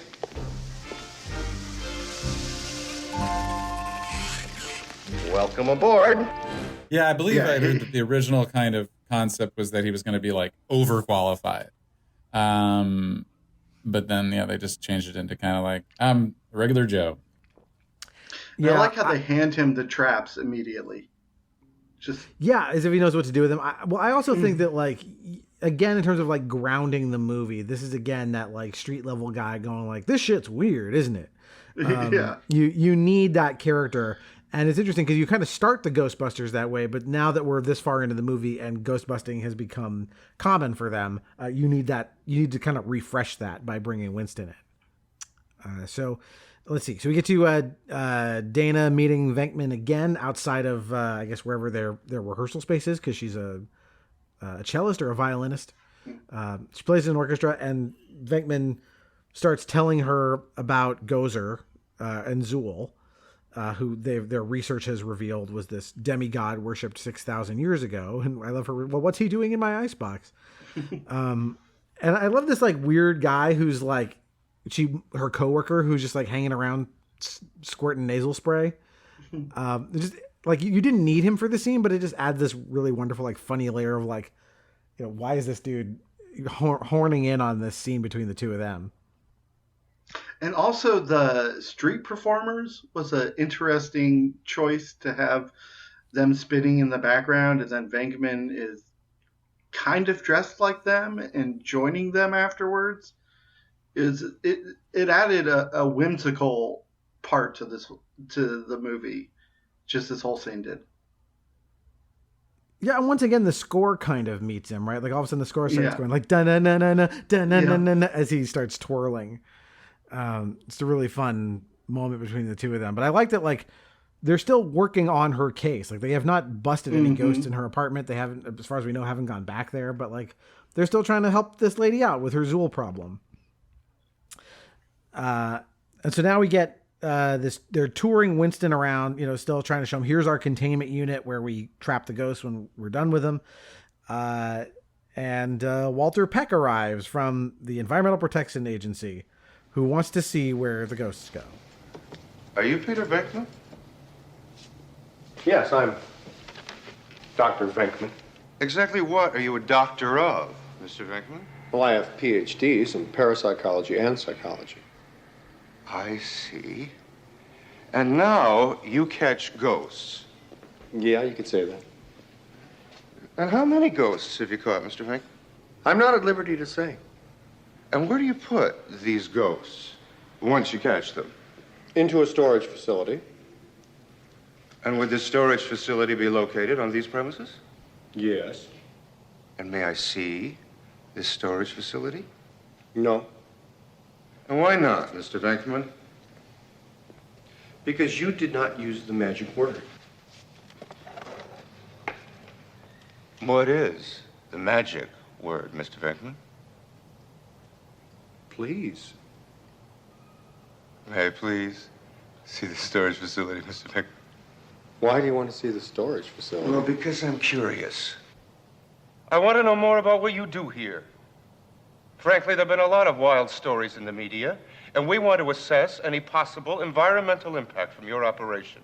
For instance, the presence of noxious, possibly hazardous waste chemicals in your basement. Now, you either show me what is down there, or I come back with a court order. You go get a court order, and I'll sue your ass for wrongful prosecution. You can have it your way, Mr. Venkman. But Venkman will not let him, even after he says the magic word. Please. What a weird choice to have the bad guy be the EPA. See the name unit. Mr. Venkman. Keeps calling him Mr. Venkman. Dr. Venkman. This guy's such a shit. I want to know more about what you do here. Was that Walter Atherton? Is that an actor's name or something? Yeah. Like that? By the way, apparently is returning in Frozen Empire. So I don't know why, but they brought he's him back available, or huh? something. He was an asshole in a few 80s movies. He was an asshole in Die Hard, and Real Genius. He definitely made his bones doing that. He seemed kind of humorless in an interview once. Because for like the rest of his life, wherever he went, people would call him, dickless, I think. Oh, that's not fair. He's just an actor. I always thought think they went with I was gonna say, I think they went with the EPA because once again, blue collar versus government. That was a very 80s idea. Government's going to come in and try and shut us down. Yeah, it's very, you need a bureaucrat. He's basically another version of the Krusty Dean type of character. He's also one of my favorite tropes, which is the reverse barometer, where this person is never right about anything. Yeah. My favorite one of those is Dennis Franz in Die Hard 2, I think is the most reverse barometer-y guy in any movie I can think of. But he will not trust what the Ghostbusters are doing. And as we'll see later, like he's even skeptical after like obvious proof of, crazy shit. Like he's still like, I don't know about these ghosts if they're real. So I always confuse this guy too with like the, what's his name from The Fly? Like he also, the similar energy from this dude. I can't think of that actor's name now. But all right. So the Venkman tells him to go get a court order, and we get our scene about the Twinkie, where Egon says basically there's way too many ghosts going on. Something's up.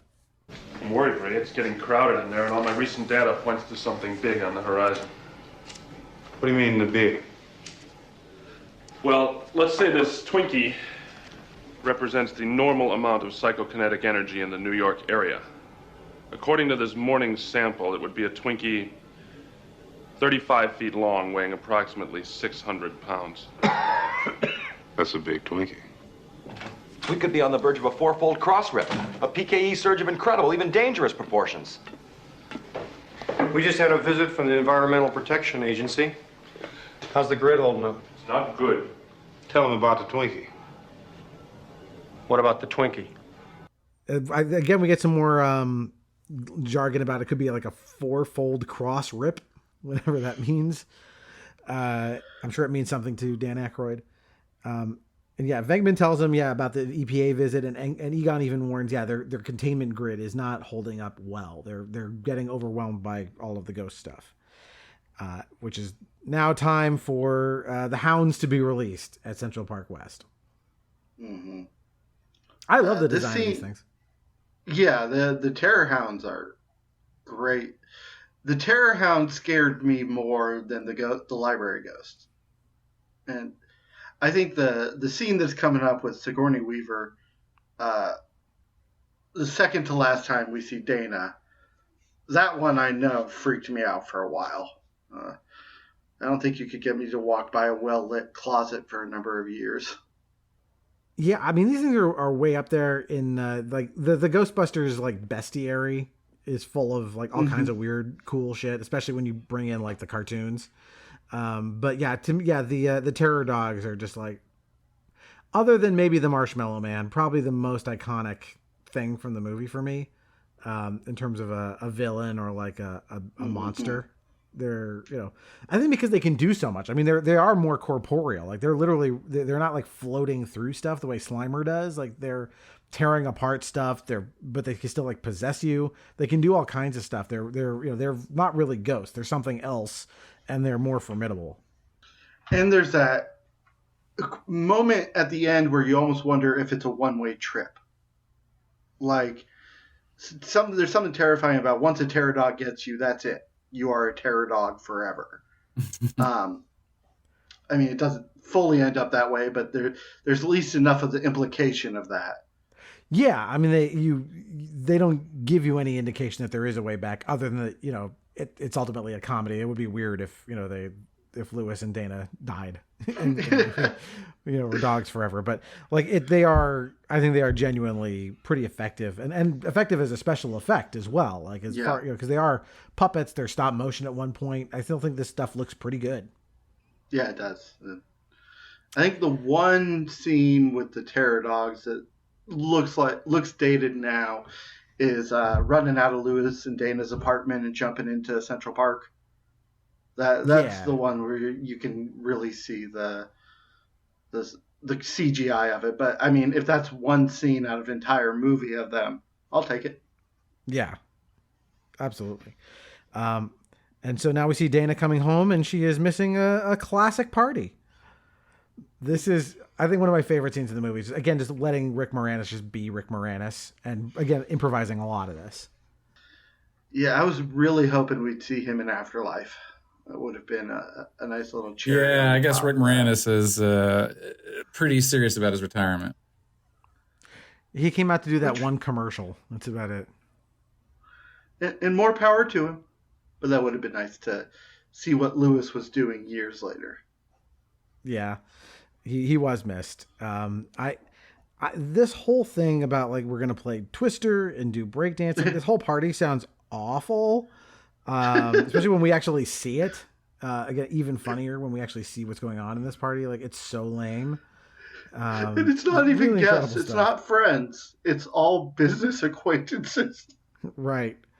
And I think he says it's for the 4th anniversary of him being an accountant. So he hasn't even been an accountant that long. So I mean, it's got to be pretty rough. But she goes home, she makes up an excuse, maybe she'll drop by later. But then this is what you're talking about. She comes home, she sits down and she takes a call from her mom, but sits in a chair, which then pans around and we see this unholy light behind her kitchen door, like, paws and like faces are sort of pushing against this door. And then hands burst out of the chair and grab her and drag the chair into this glowing kitchen. Like, it's great. Again, horror movie stuff, not comedy stuff. And none of the switches feel jarring, which is very well done. You never get to a point you're like, oh, where did that go? Everything feels very much like a natural evolution of how the story has been going. Yeah, and again, this feels like they do so much with so little. Like what's all this going on here is like, it's just like guys with like latex gloves, essentially. You can tell exactly how this was done practically. It's not that complicated. Yeah. And yet it's like, I feel like now they would do this with a bunch of like CGI tentacles and like swirling laser lights and stuff. And it would just be like overkill. Like there's something very tactile about all of this that makes it much more scary. Yes. So we cut from this immediately to the classic party. Have any Excedrin or extra strength Tylenol? Gee, I think all I got is acetylsalicylic acid generic. See, I can get 600 tablets of that for the same price as 300 of a name brand. That makes good financial sense. Good advice. Hey, this is real smoked salmon from Nova Scotia, Canada. $24.95 a pound. It only cost me $14.12 after tax, though. I'm giving this whole thing as a promotional expense. That's why I invited clients instead of friends. You having a good time, Mark? How you doing? Why don't you have some of the brie? It's at room temperature. You think it's too warm in here for the brie? Louis, I'm going home. Well, don't leave yet. And listen, maybe if we start dancing, other people will join in. Okay. Oh, don't move. I just gotta get the door.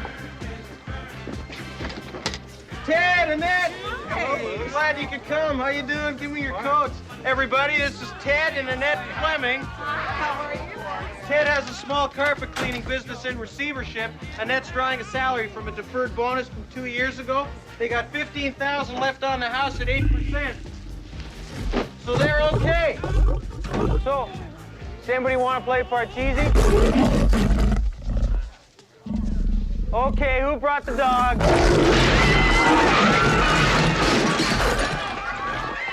Which, holy shit. Like this, I just love this entire monologue he gives.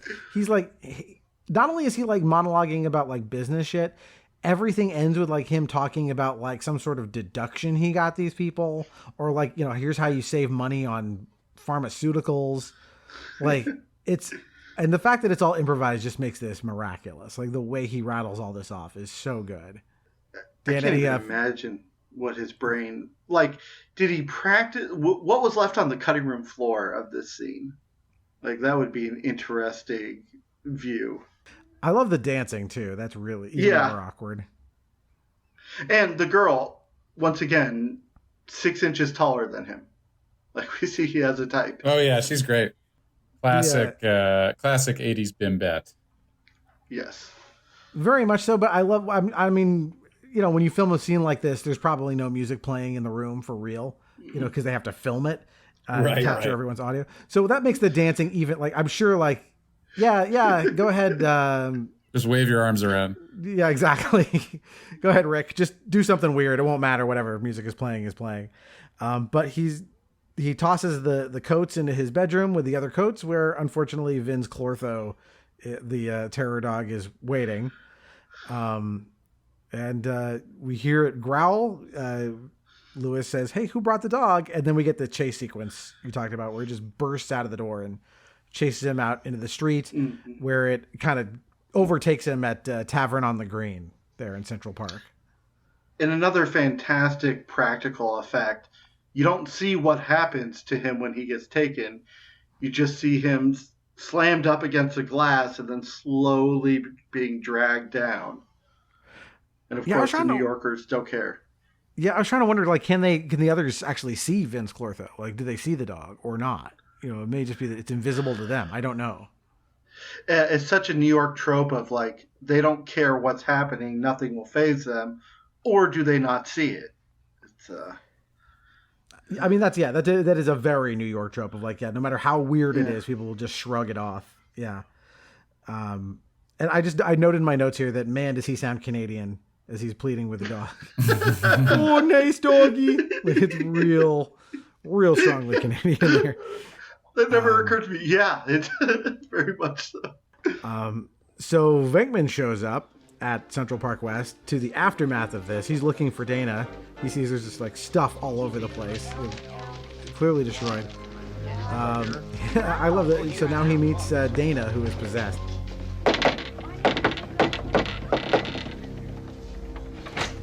Hello. That's a different look for you, isn't it? Are you the keymaster? Not that I know of.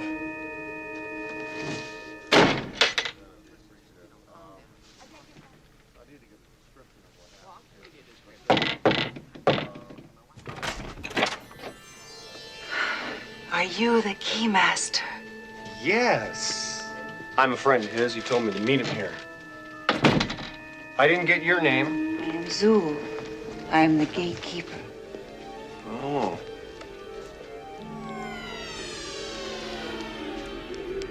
What are we doing today, Zul? We must prepare for the coming of Gozer, Gozer, huh? the Destructor.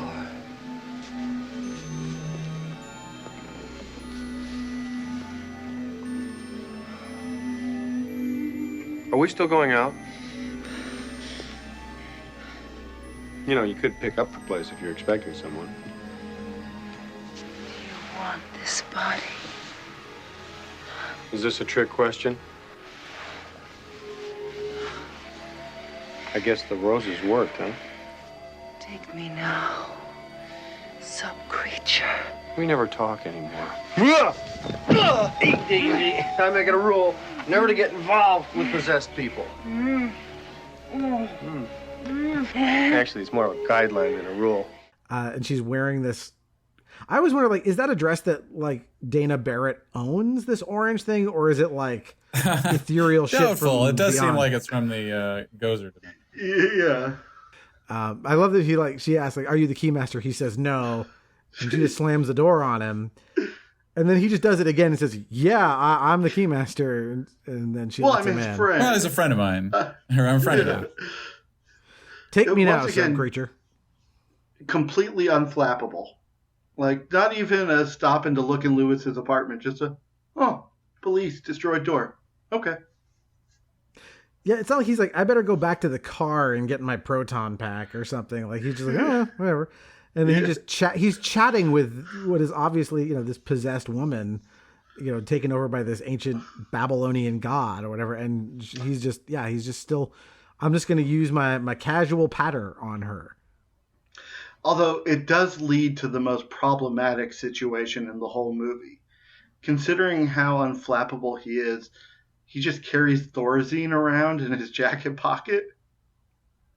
Yeah, you're right. He does drug her up to like stop this temporarily, and we don't know. You're right. We don't know why he's carrying around Thorazine. That is weird. Exactly. Yeah.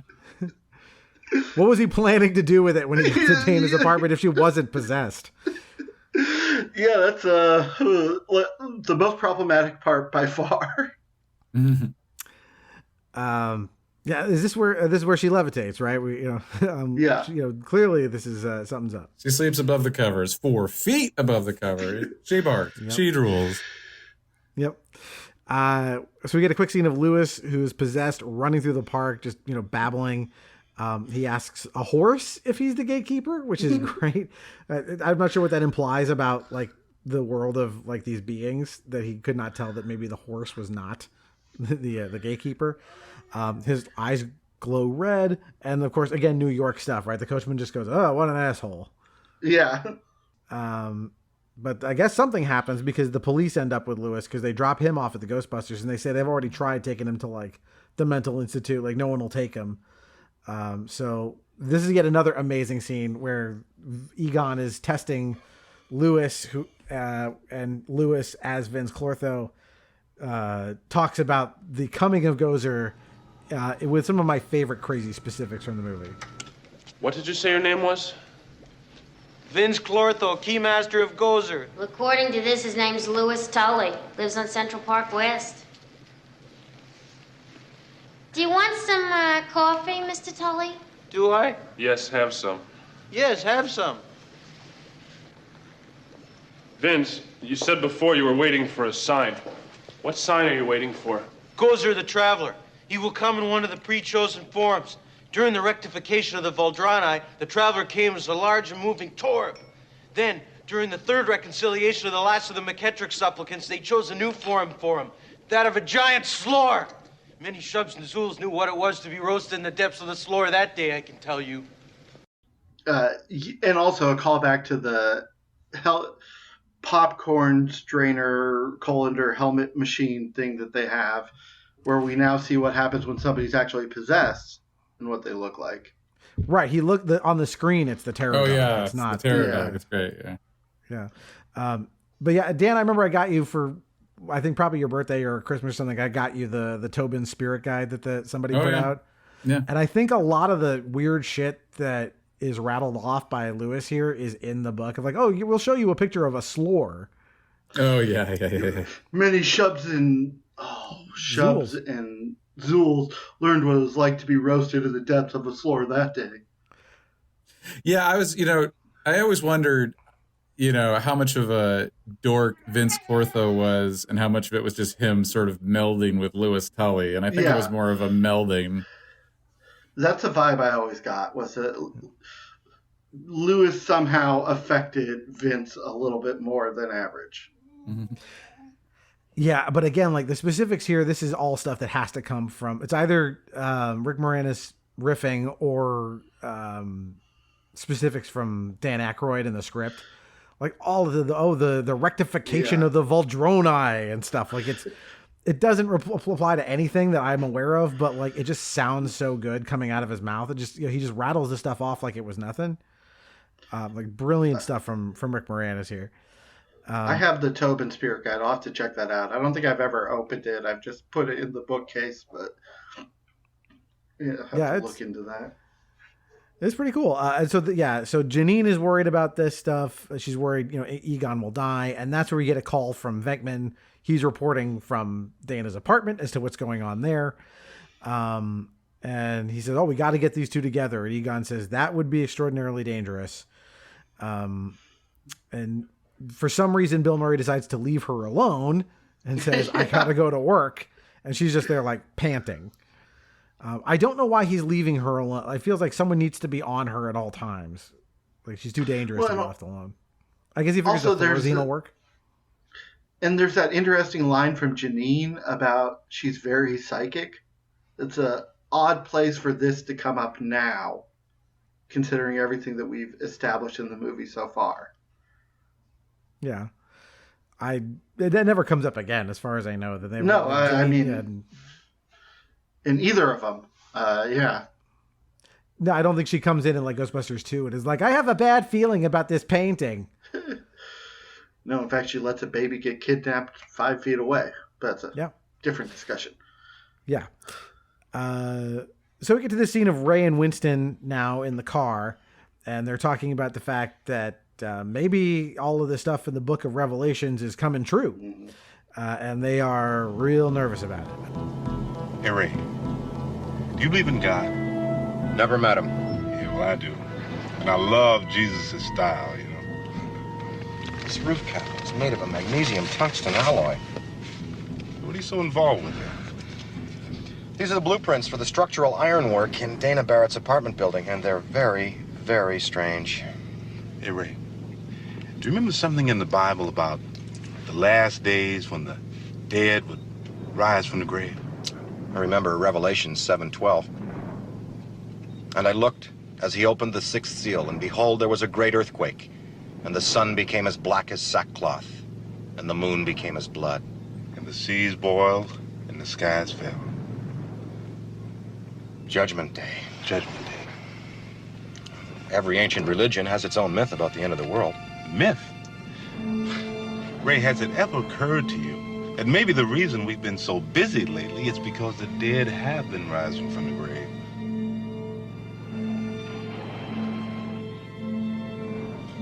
How about a little music? Yeah.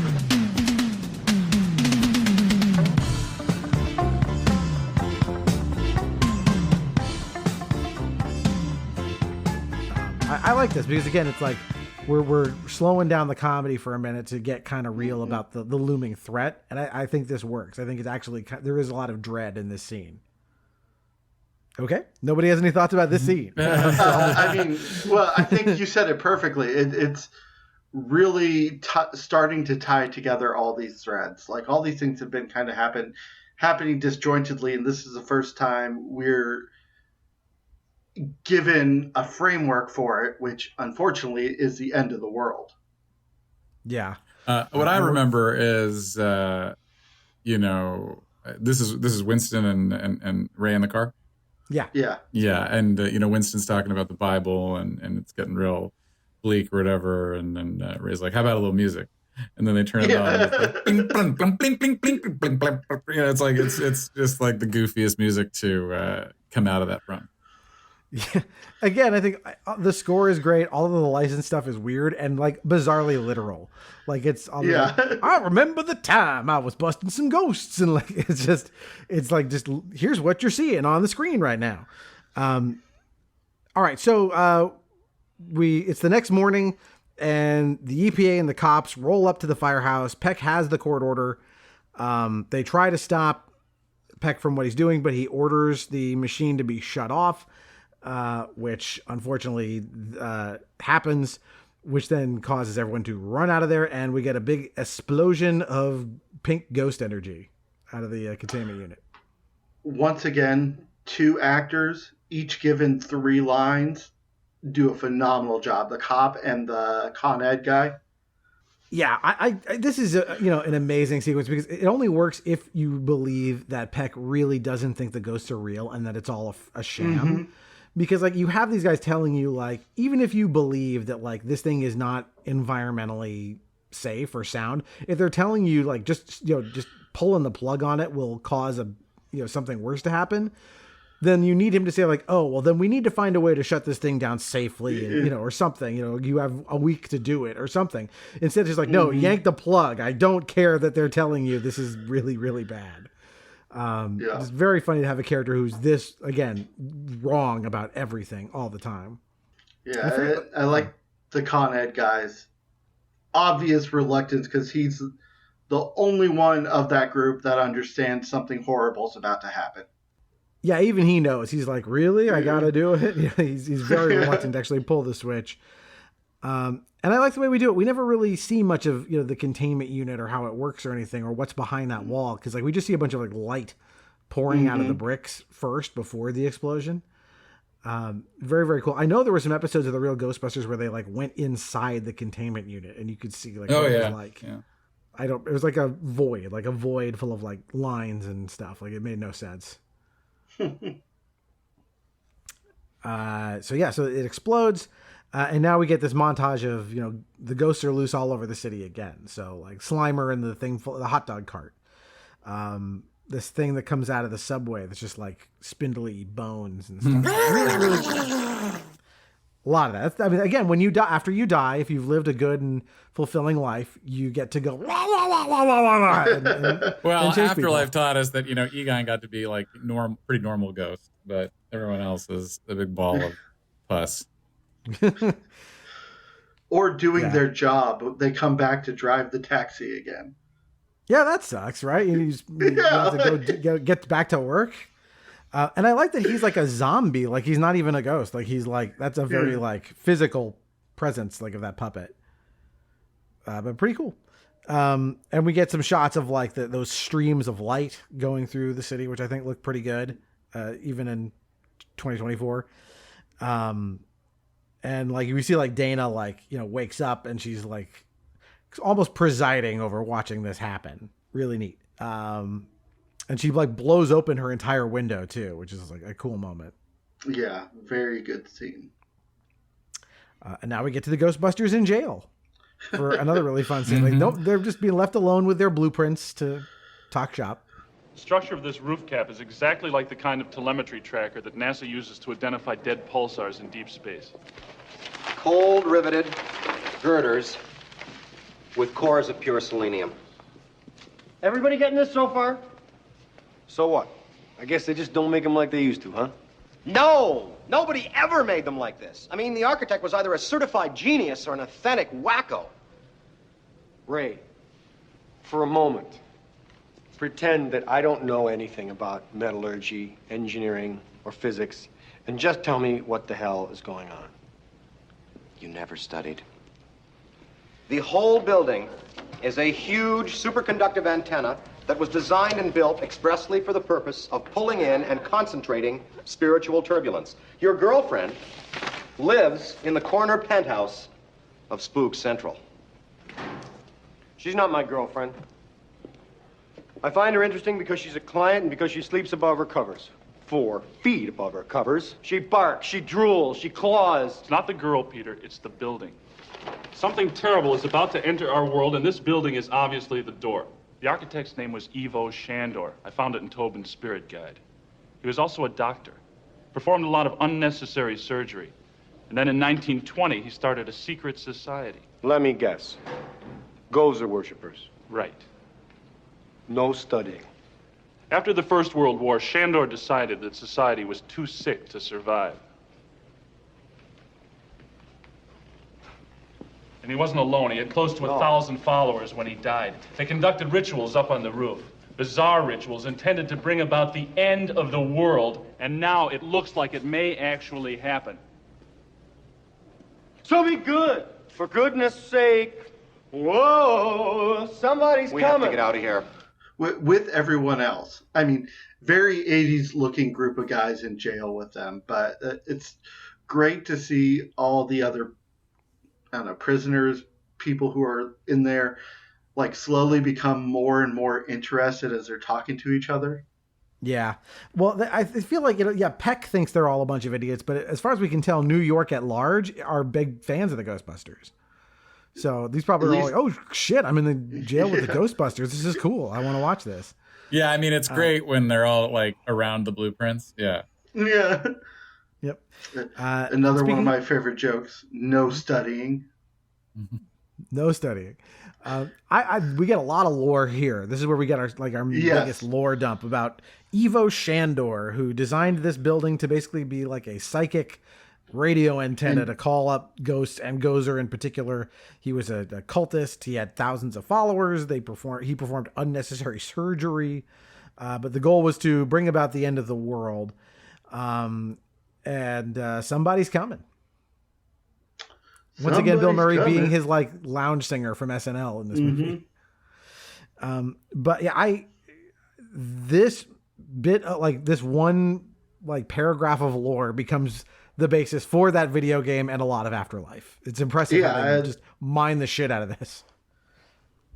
And what they did with them. It really felt appropriate for the lore of both the movie and Afterlife to be taken from this one paragraph.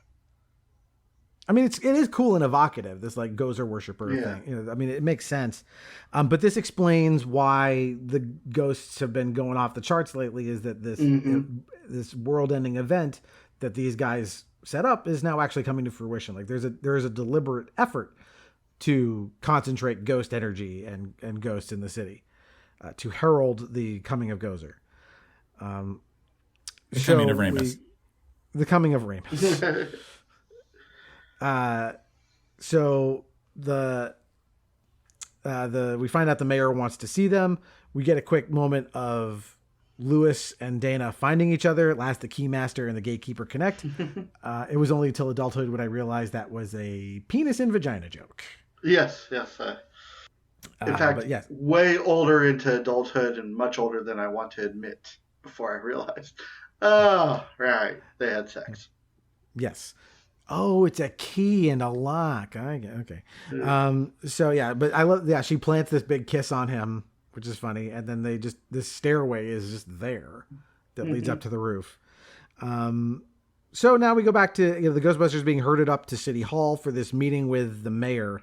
And again, like Peck is saying stuff about like, oh, well, they're using nerve gas to cause hallucination. It's like, Jesus, how much evidence do you need to convince you that that's not what's happening?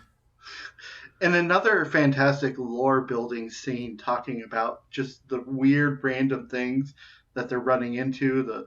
The walls of a police station are bleeding, or some of these ghosts are conversible.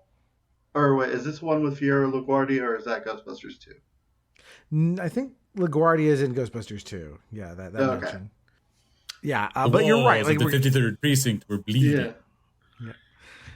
And then the clergy comes up. This like archbishop or whatever that the mayor happens to know on a first name basis, which like hints at more that I guess is not in the script. But he's like, yeah, Mike, what should I do? He calls him Mike instead of like father or whatever.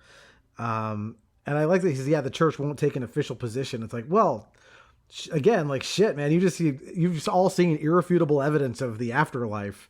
I think you might need to go back and rework some of your religious texts now. This is the one thing that bothers me about Afterlife, which is people act like, oh, well, the Ghostbusters or whatever, that's just no one remembers this. I'm like, there's no way nobody remembers this. Yeah. This is like the most consequential event in human history. But anyway, yeah, go ahead. Yeah, no, I'm just saying that's for some reason they seem to hit this reset button between every movie that just does not seem like it would happen. Yes, the Ghostbusters caused damage, but there's a kaiju walking through New York. Like, nobody's going to forget that happened. And then cameras. People still had cameras back then. Exactly. Yeah. And then between Ghostbusters 2 and Afterlife, like, proof of not only the dead, but a figure from the past coming back. Like, that's essentially time travel in a weird way. Yet, no, everyone forgot about it. Yeah, they forgot about the day the Statue of Liberty walked across to Manhattan. All right, so the Ghostbusters then try to convince the mayor, which they do successfully, for help. I'm Winston Zeddemore, Your Honor. Look, I've only been with the company for a couple of weeks, but I gotta tell you, these things are real. Since I joined these men, I have seen shit that'll turn you white. Well, you could believe Mr. Pecker. My name is Peck. Or you could accept the fact that this city is headed for a disaster of biblical proportion. What do you mean, biblical? What he means is Old Testament, Mr. Mayor. Real wrath of God type stuff. Exactly. Fire and brimstone coming down from the skies. Rivers and seas boiling. 40 years of darkness, earthquakes, volcanoes. The dead rising from the grave. Human sacrifice, dogs and cats living together, mass hysteria. Enough! I get the point. What if you're wrong? If I'm wrong, nothing happens. We go to jail, peacefully, quietly. We'll enjoy it. But if I'm right, and we can stop this thing, Lenny, you will have saved the lives of millions of registered voters. Winston says he has seen shit that will turn you white. And we get our dogs and cats living together line from Bill Murray. Yet another like classic from him. Mm-hmm. But he tells the mayor, of course, if he's right, then they will have saved the lives of millions of registered voters, which like amazing. They need that level of cynicism to be like, look, you've got a giant ghost problem. There's literally, when you say who you're going to call, they're the only game in town. So, another one of those great jokes that I found when I was older versus younger, the dickless joke, as we mentioned earlier. So good. Yes, and then that's true. During the yelling, Bill Murray yells, "Well, that's what I heard." Like, he heard it 30 seconds ago from Dan Aykroyd, but that's his justification for calling him dickless. That line is so good because it's a callback to something you heard just like a little too long ago. It's not like he's responding to the last thing that was said. It was like a few back. So your brain goes, all right, he did call him dickless. Yeah. Like, perfect. Absolutely perfect joke. So now we get the cops clear the streets for the Ghostbusters and they escort Ecto-1 to Central Park West. I love Bill Murray saying, let's run some red lights. It seems like they were already doing that. You can just put a siren on top of your car and you get to run red lights. That's how it works. You know what? Prove them wrong. Yeah. There's a whole crowd out there. There's people with like prefabricated signs that say repent at hand, which is like, so people have been planning for this shit. There's like rabbis davening out there. So good. Like this whole crowd, like there's so much going on. And then they get sucked into the street, like there's an earthquake, and then they pop right back out of it. Nice way to kind of like, you cut the tension for a moment, and then like, oh, okay, we're back to cheering, and everything's cool. Like it is kind of fun to see all the like standard like New Yorkers that are there. Isn't there like a priest or something, or a rabbi, or both? Or there are priests, and then there's the punks, and there's like business. They just go down the stereotype list of all the different New Yorkers. One thing I like about this sequence from the mayor's office to in the building is it's great tension building and reduction and building like you were just talking about. You know, you get the gung-ho, we're all going to save the world. Oh, crap, did they all just die from a massive event that nobody could prepare for? oh, great, they're saving the world again. What floor are we on? It's wonderful filming, yeah. Very funny shot of them taking the stairs. They're going to throw up, it's, 20 floors or whatever up. And we start to we're coming towards the end here. So we've got Dana and Lewis waking up on a slab with lightning around this unholy sky. We get to the apartment with the Ghostbusters. It's destroyed. I love that matte painting of them standing in the apartment, and you can see where it's missing from the rest of the building against the city. I miss matte paintings in general. I think that looks really cool. But yeah, now now the Lewis and Dana turn into dogs with lightning, and this opens up the door to Gozer's realm, the big one on top of the building. And they take their place by the pyramid, and Gozer steps out, and we meet her for the first time. Good evening. As a duly designated representative of the city, county, and state of New York, I order you to cease any and all supernatural activity and return forthwith to your place of origin or to the nearest convenient parallel dimension. That ought to do it. Thanks very much, Ray. Are you a god?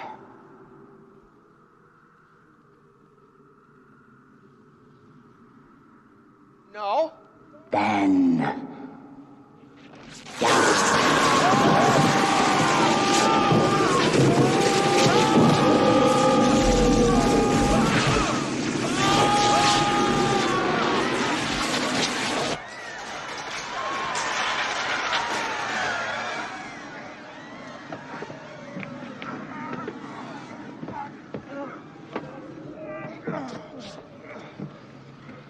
Ray, when someone asks you if you're a god, you say yes! All right. This chick is toast.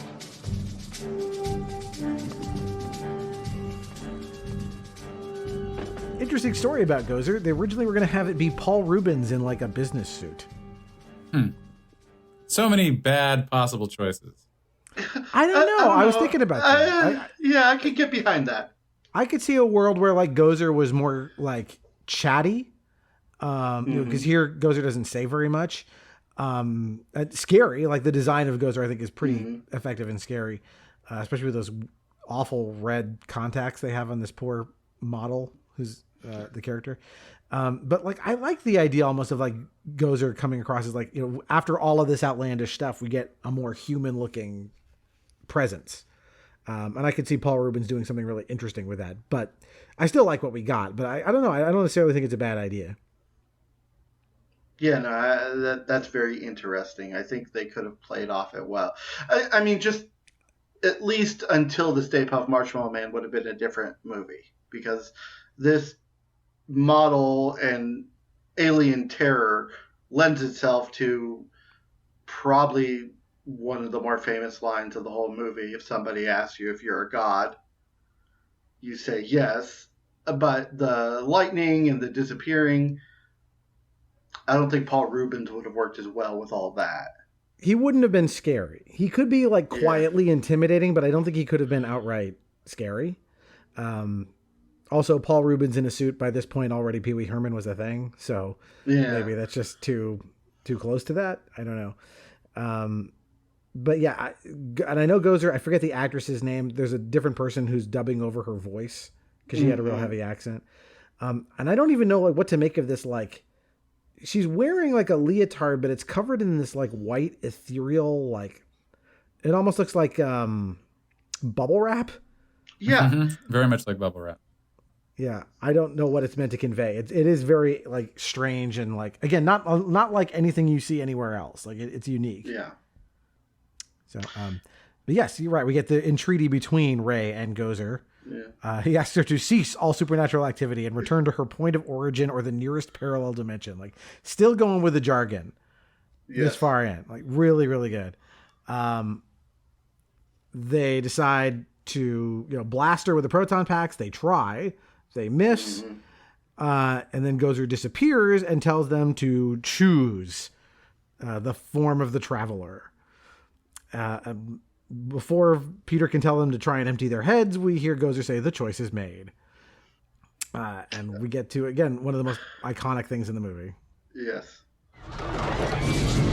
The creatures goes of the Gotherian, goes of the Destructor, Volga Sildroha, the Traveler has come. Choose and perish.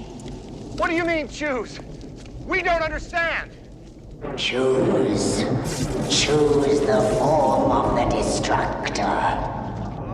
I get it. Oh, very cute. Whatever we think of. If we think of J. Edgar Hoover will appear and destroy us, okay? So empty your heads. Empty your heads. Don't think of anything. We've only got one shot at this. The choice is made. Whoa!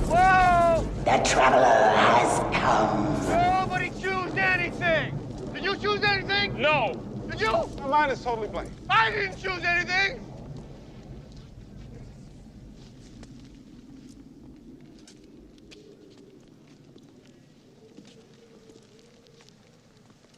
I couldn't help it. It just popped in there. What? What just popped in there? I tried to think. Look! No!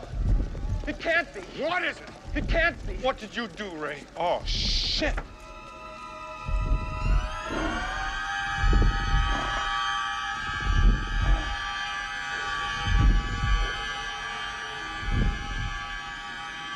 It's the Stay Puft Marshmallow Man.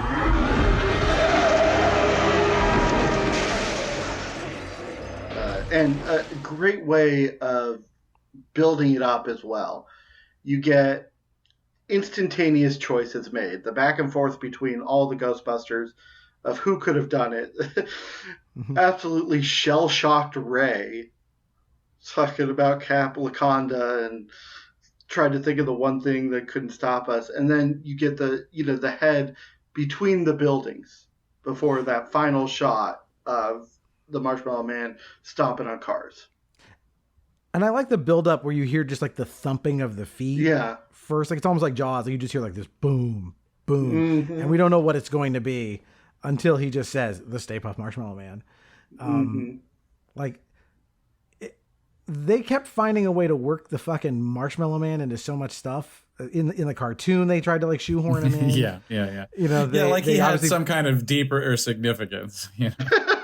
Like, we all want to see Stay Puft again. I'm like, well, it really only fits because of this one unique use case for Stay Puft. Yeah. Very fun. I remember in the game, I think you blast him, and I don't remember if that's meant to be like taking place at the end of this movie, or it's like, the Stay Puft Marshmallow. No, they come up. No. They had come up with some reason, which is like, I think the reason in the game was once the Destructor takes a form in a dimension, like that's the form for that dimension. And I think there was also he's not Stay Puffs. Yeah, that doesn't explain the little Stay Puffs in Afterlife. Other than that, I guess, again, Gozer influence is involved. But, I mean, that's just a marketing choice at that point. Just right. Like, we're going to have a Stay Puft in there. Just a cool, I said, kaiju scene. But the effects are really good. Like, it looks convincing that, like, this thing is traipsing through New York. And I also enjoyed the pacing of the Stay Puft fight. Because it's got to be, 12 minutes start to finish? It feels like it goes on longer than it does. Yeah. Yeah. It's paced very well for 4 guys fighting a kaiju. I mean, I'm not sure what else could have been done there. Yeah, they blast it, and it burns a bit, but it doesn't stop him entirely. Mm-hmm. But Egon hits on the idea that, hey, this door of spiritual energy swings both ways. So if we cross the streams, we can reverse it. There is definitely a very slim chance we'll survive. And this is the most like unflappable Venkman shit where he goes like, I love this plan. I'm excited to be a part of it. Like he should be more like freaked out or something at this point, but nope, he's Bill Murray. Yeah, that is one of the weirder responses. He's just like happy to commit suicide. I do believe that this is true, as strange as it sounds. At some point, he says this chick is toast, which is the first use of toast to mean that, like somebody being toast is actually in this movie, which is strange. You would have thought that would have happened a lot earlier, but that actually put it in the vernacular. I did not know that. I feel like that had been around for longer than that, but that's And awesome. I feel like if that's there's- true. Apparently not. And there's something with its Miller time. Like, I'm not sure if it was a commercial being used, but it definitely was like towards more of its infancy if it wasn't from here first. There's so much quotable stuff. It's funny that there's like something like that like slips kind of below the radar of like, oh yeah, everybody just says that now. Nobody thinks about Ghostbusters. Whereas as opposed to the other stuff that you would quote from this movie directly. By the way, so Winston says this job is definitely not worth $11,500 a year. I did the math. In 2024 dollars, that is $34,054 a year. So I think below minimum wage is what they're paying poor Winston. And it's not worth that. No, it is definitely not worth that to get have your life be endangered by cosmic forces and ghosts and stuff. But they cross the streams. There's a gigantic explosion. Stay Puft explodes in a ball of fire, and marshmallow goo rains on the crowd. Especially Peck, who apparently was like 75 pounds of shaving cream they dumped on him for this shot. It works, man. Improbably, he's just right there where he gets the bulk of it. It's. I heard that the cast was actually getting kind of itchy, like because you're not supposed to having shaving cream on your skin for that long. Yeah. So they were getting like rashes and stuff. So that's what it is. By the way. It's obviously not marshmallow; it's shaving cream. But another fantastic visual joke are all the Ghostbusters and then Venkman. You see, they're all like a dollop. Yeah. They're all covered head to toe, and he's just got the little bit on his head. And that's him, right? He walks between the raindrops and all this stuff. That's perfect encapsulation of who he is. So yeah, but I think he got this. He feels like the floor of a taxi cab. And they fortunately are able to crack open the stone statues of the terror dogs, and inside are Louis and Dana unharmed.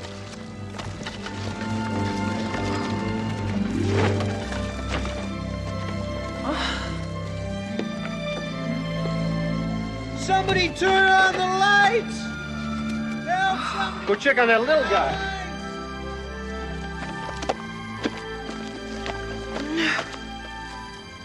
What happened?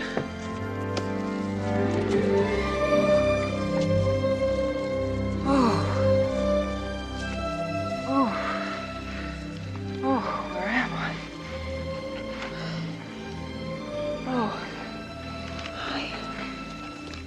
You're right.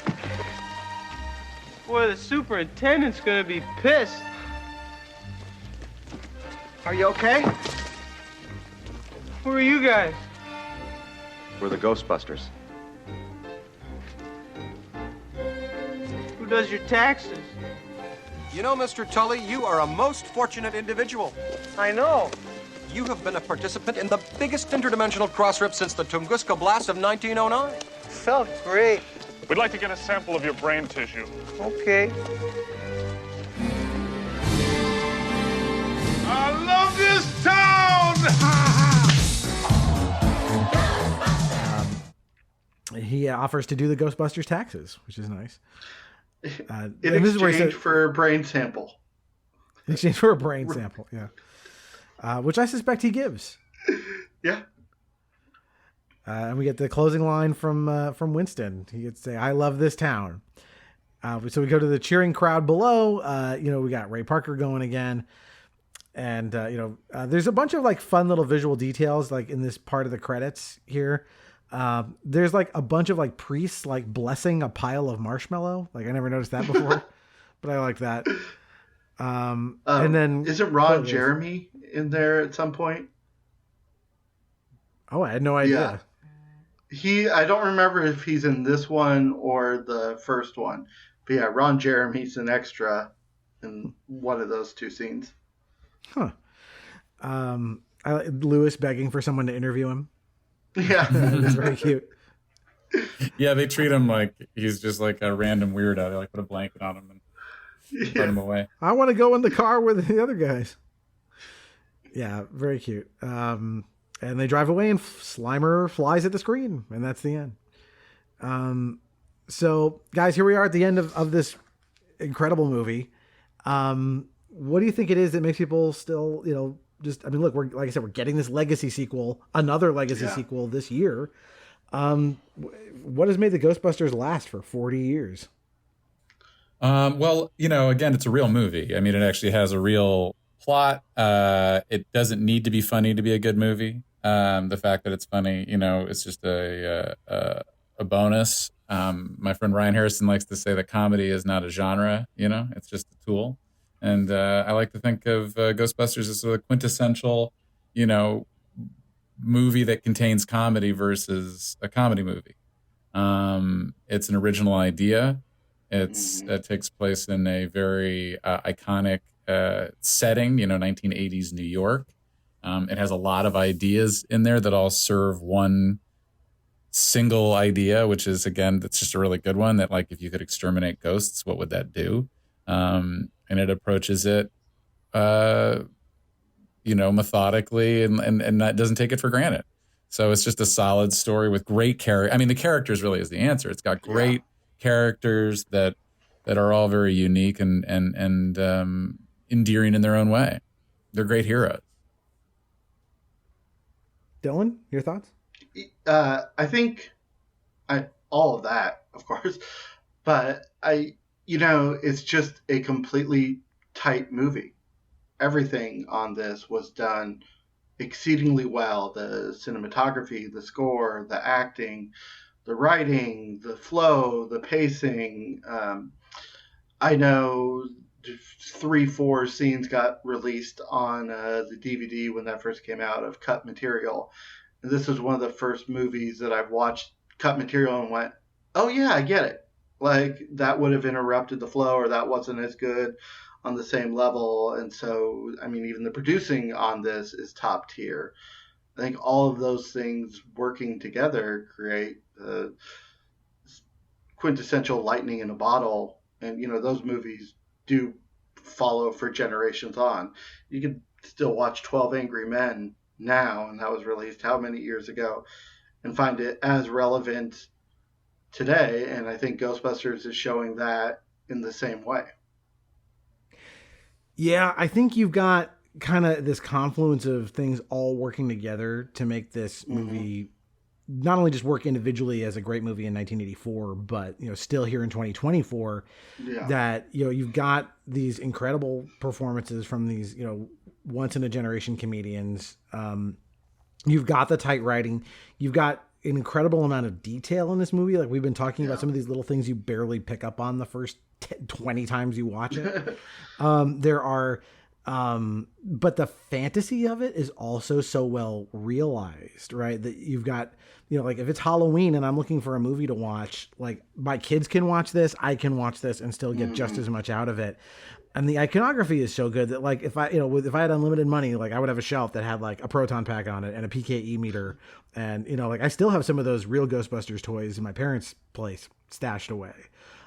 Because, like, the world it imagines is like, from a like fantastical, I want to go there standpoint, so good. Like, you want to be a Ghostbuster. Like, you want to strap on one of these things and like go into a dilapidated hospital somewhere and take down a bunch of these ghosts and ghouls and stuff.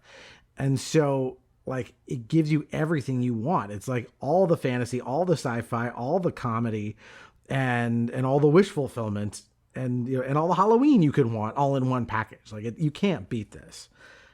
It's just that good. So I think one of the things that we touched on too was the accessibility. They are blue collar. You can put yourself into this movie at almost every step of the way and say, how would I have handled that? What would I have done in that scene? And I think that really speaks to the reason why we watch movies. Yeah. All right. So, guys, here we are at the end. I want to give you guys a chance to plug anything if you need to. Dylan, is there anything you want to plug or people should know about? Ghostbusters Frozen Kingdom. I mean, hopefully enough people see it that we you can't claim any credit for Frozen this. Empire, but yeah, you want. Yeah, Frozen. I'm not going to, but I can still plug it. I'm a fan. Sure. Dan, anything for you to plug at this time? I want to plug in my AirPods because they died finally during the last few minutes here. So you might want to check that on the audio here on my recording. I've got you guys down real low, so it's not hopefully interfering too badly.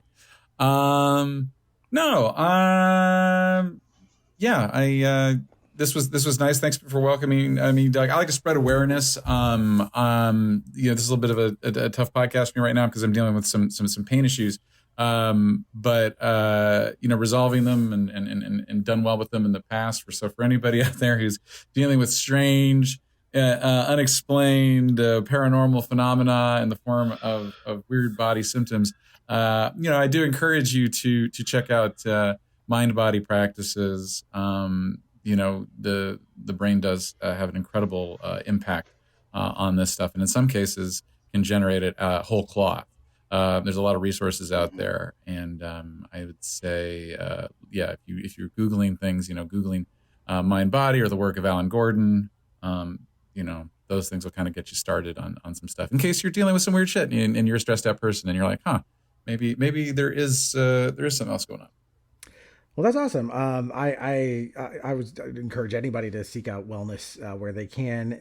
I would also encourage you to check out our old show. Go look for a podcast medieval because that was a lot of fun. And so if you want to hear more of me and Dan just doing our usual shit, that's where you would find it.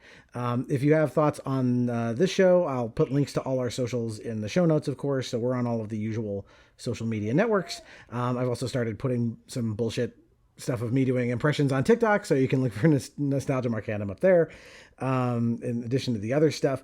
So if you have thoughts on our recent episodes, which if I'm doing my math right and we're recording this out of order, last up was Batman Returns, before that was Crash Bandicoot, and before that My Best Friend's Wedding.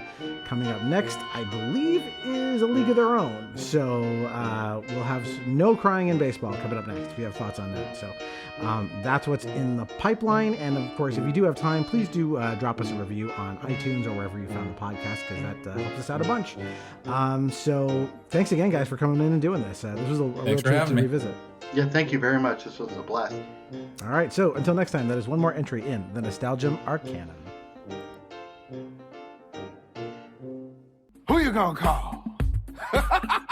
Hi, I'm Ray Parker Jr., writer and performer of the Academy Award-nominated hit single, Ghostbusters, from the major motion picture, Ghostbusters. But that's just one song. I've written so many other major motion picture theme songs and submitted them throughout the years. Now, they're available and together for one specially priced compilation. Songs like, you tried to play the game, but it's driving you insane. Jumanji, danger in the jungle. Jumanji, there's a lion in my house. Come on, Mr. Computer, throw me a bone. I said, lawnmower man, get up off of my lawn. When Armageddon is near, you better get out of here. Look like a big impact. I ain't afraid to no destroy. Watch out behind you, they're trying to find you, Pelican Brief. It's getting legal, y'all.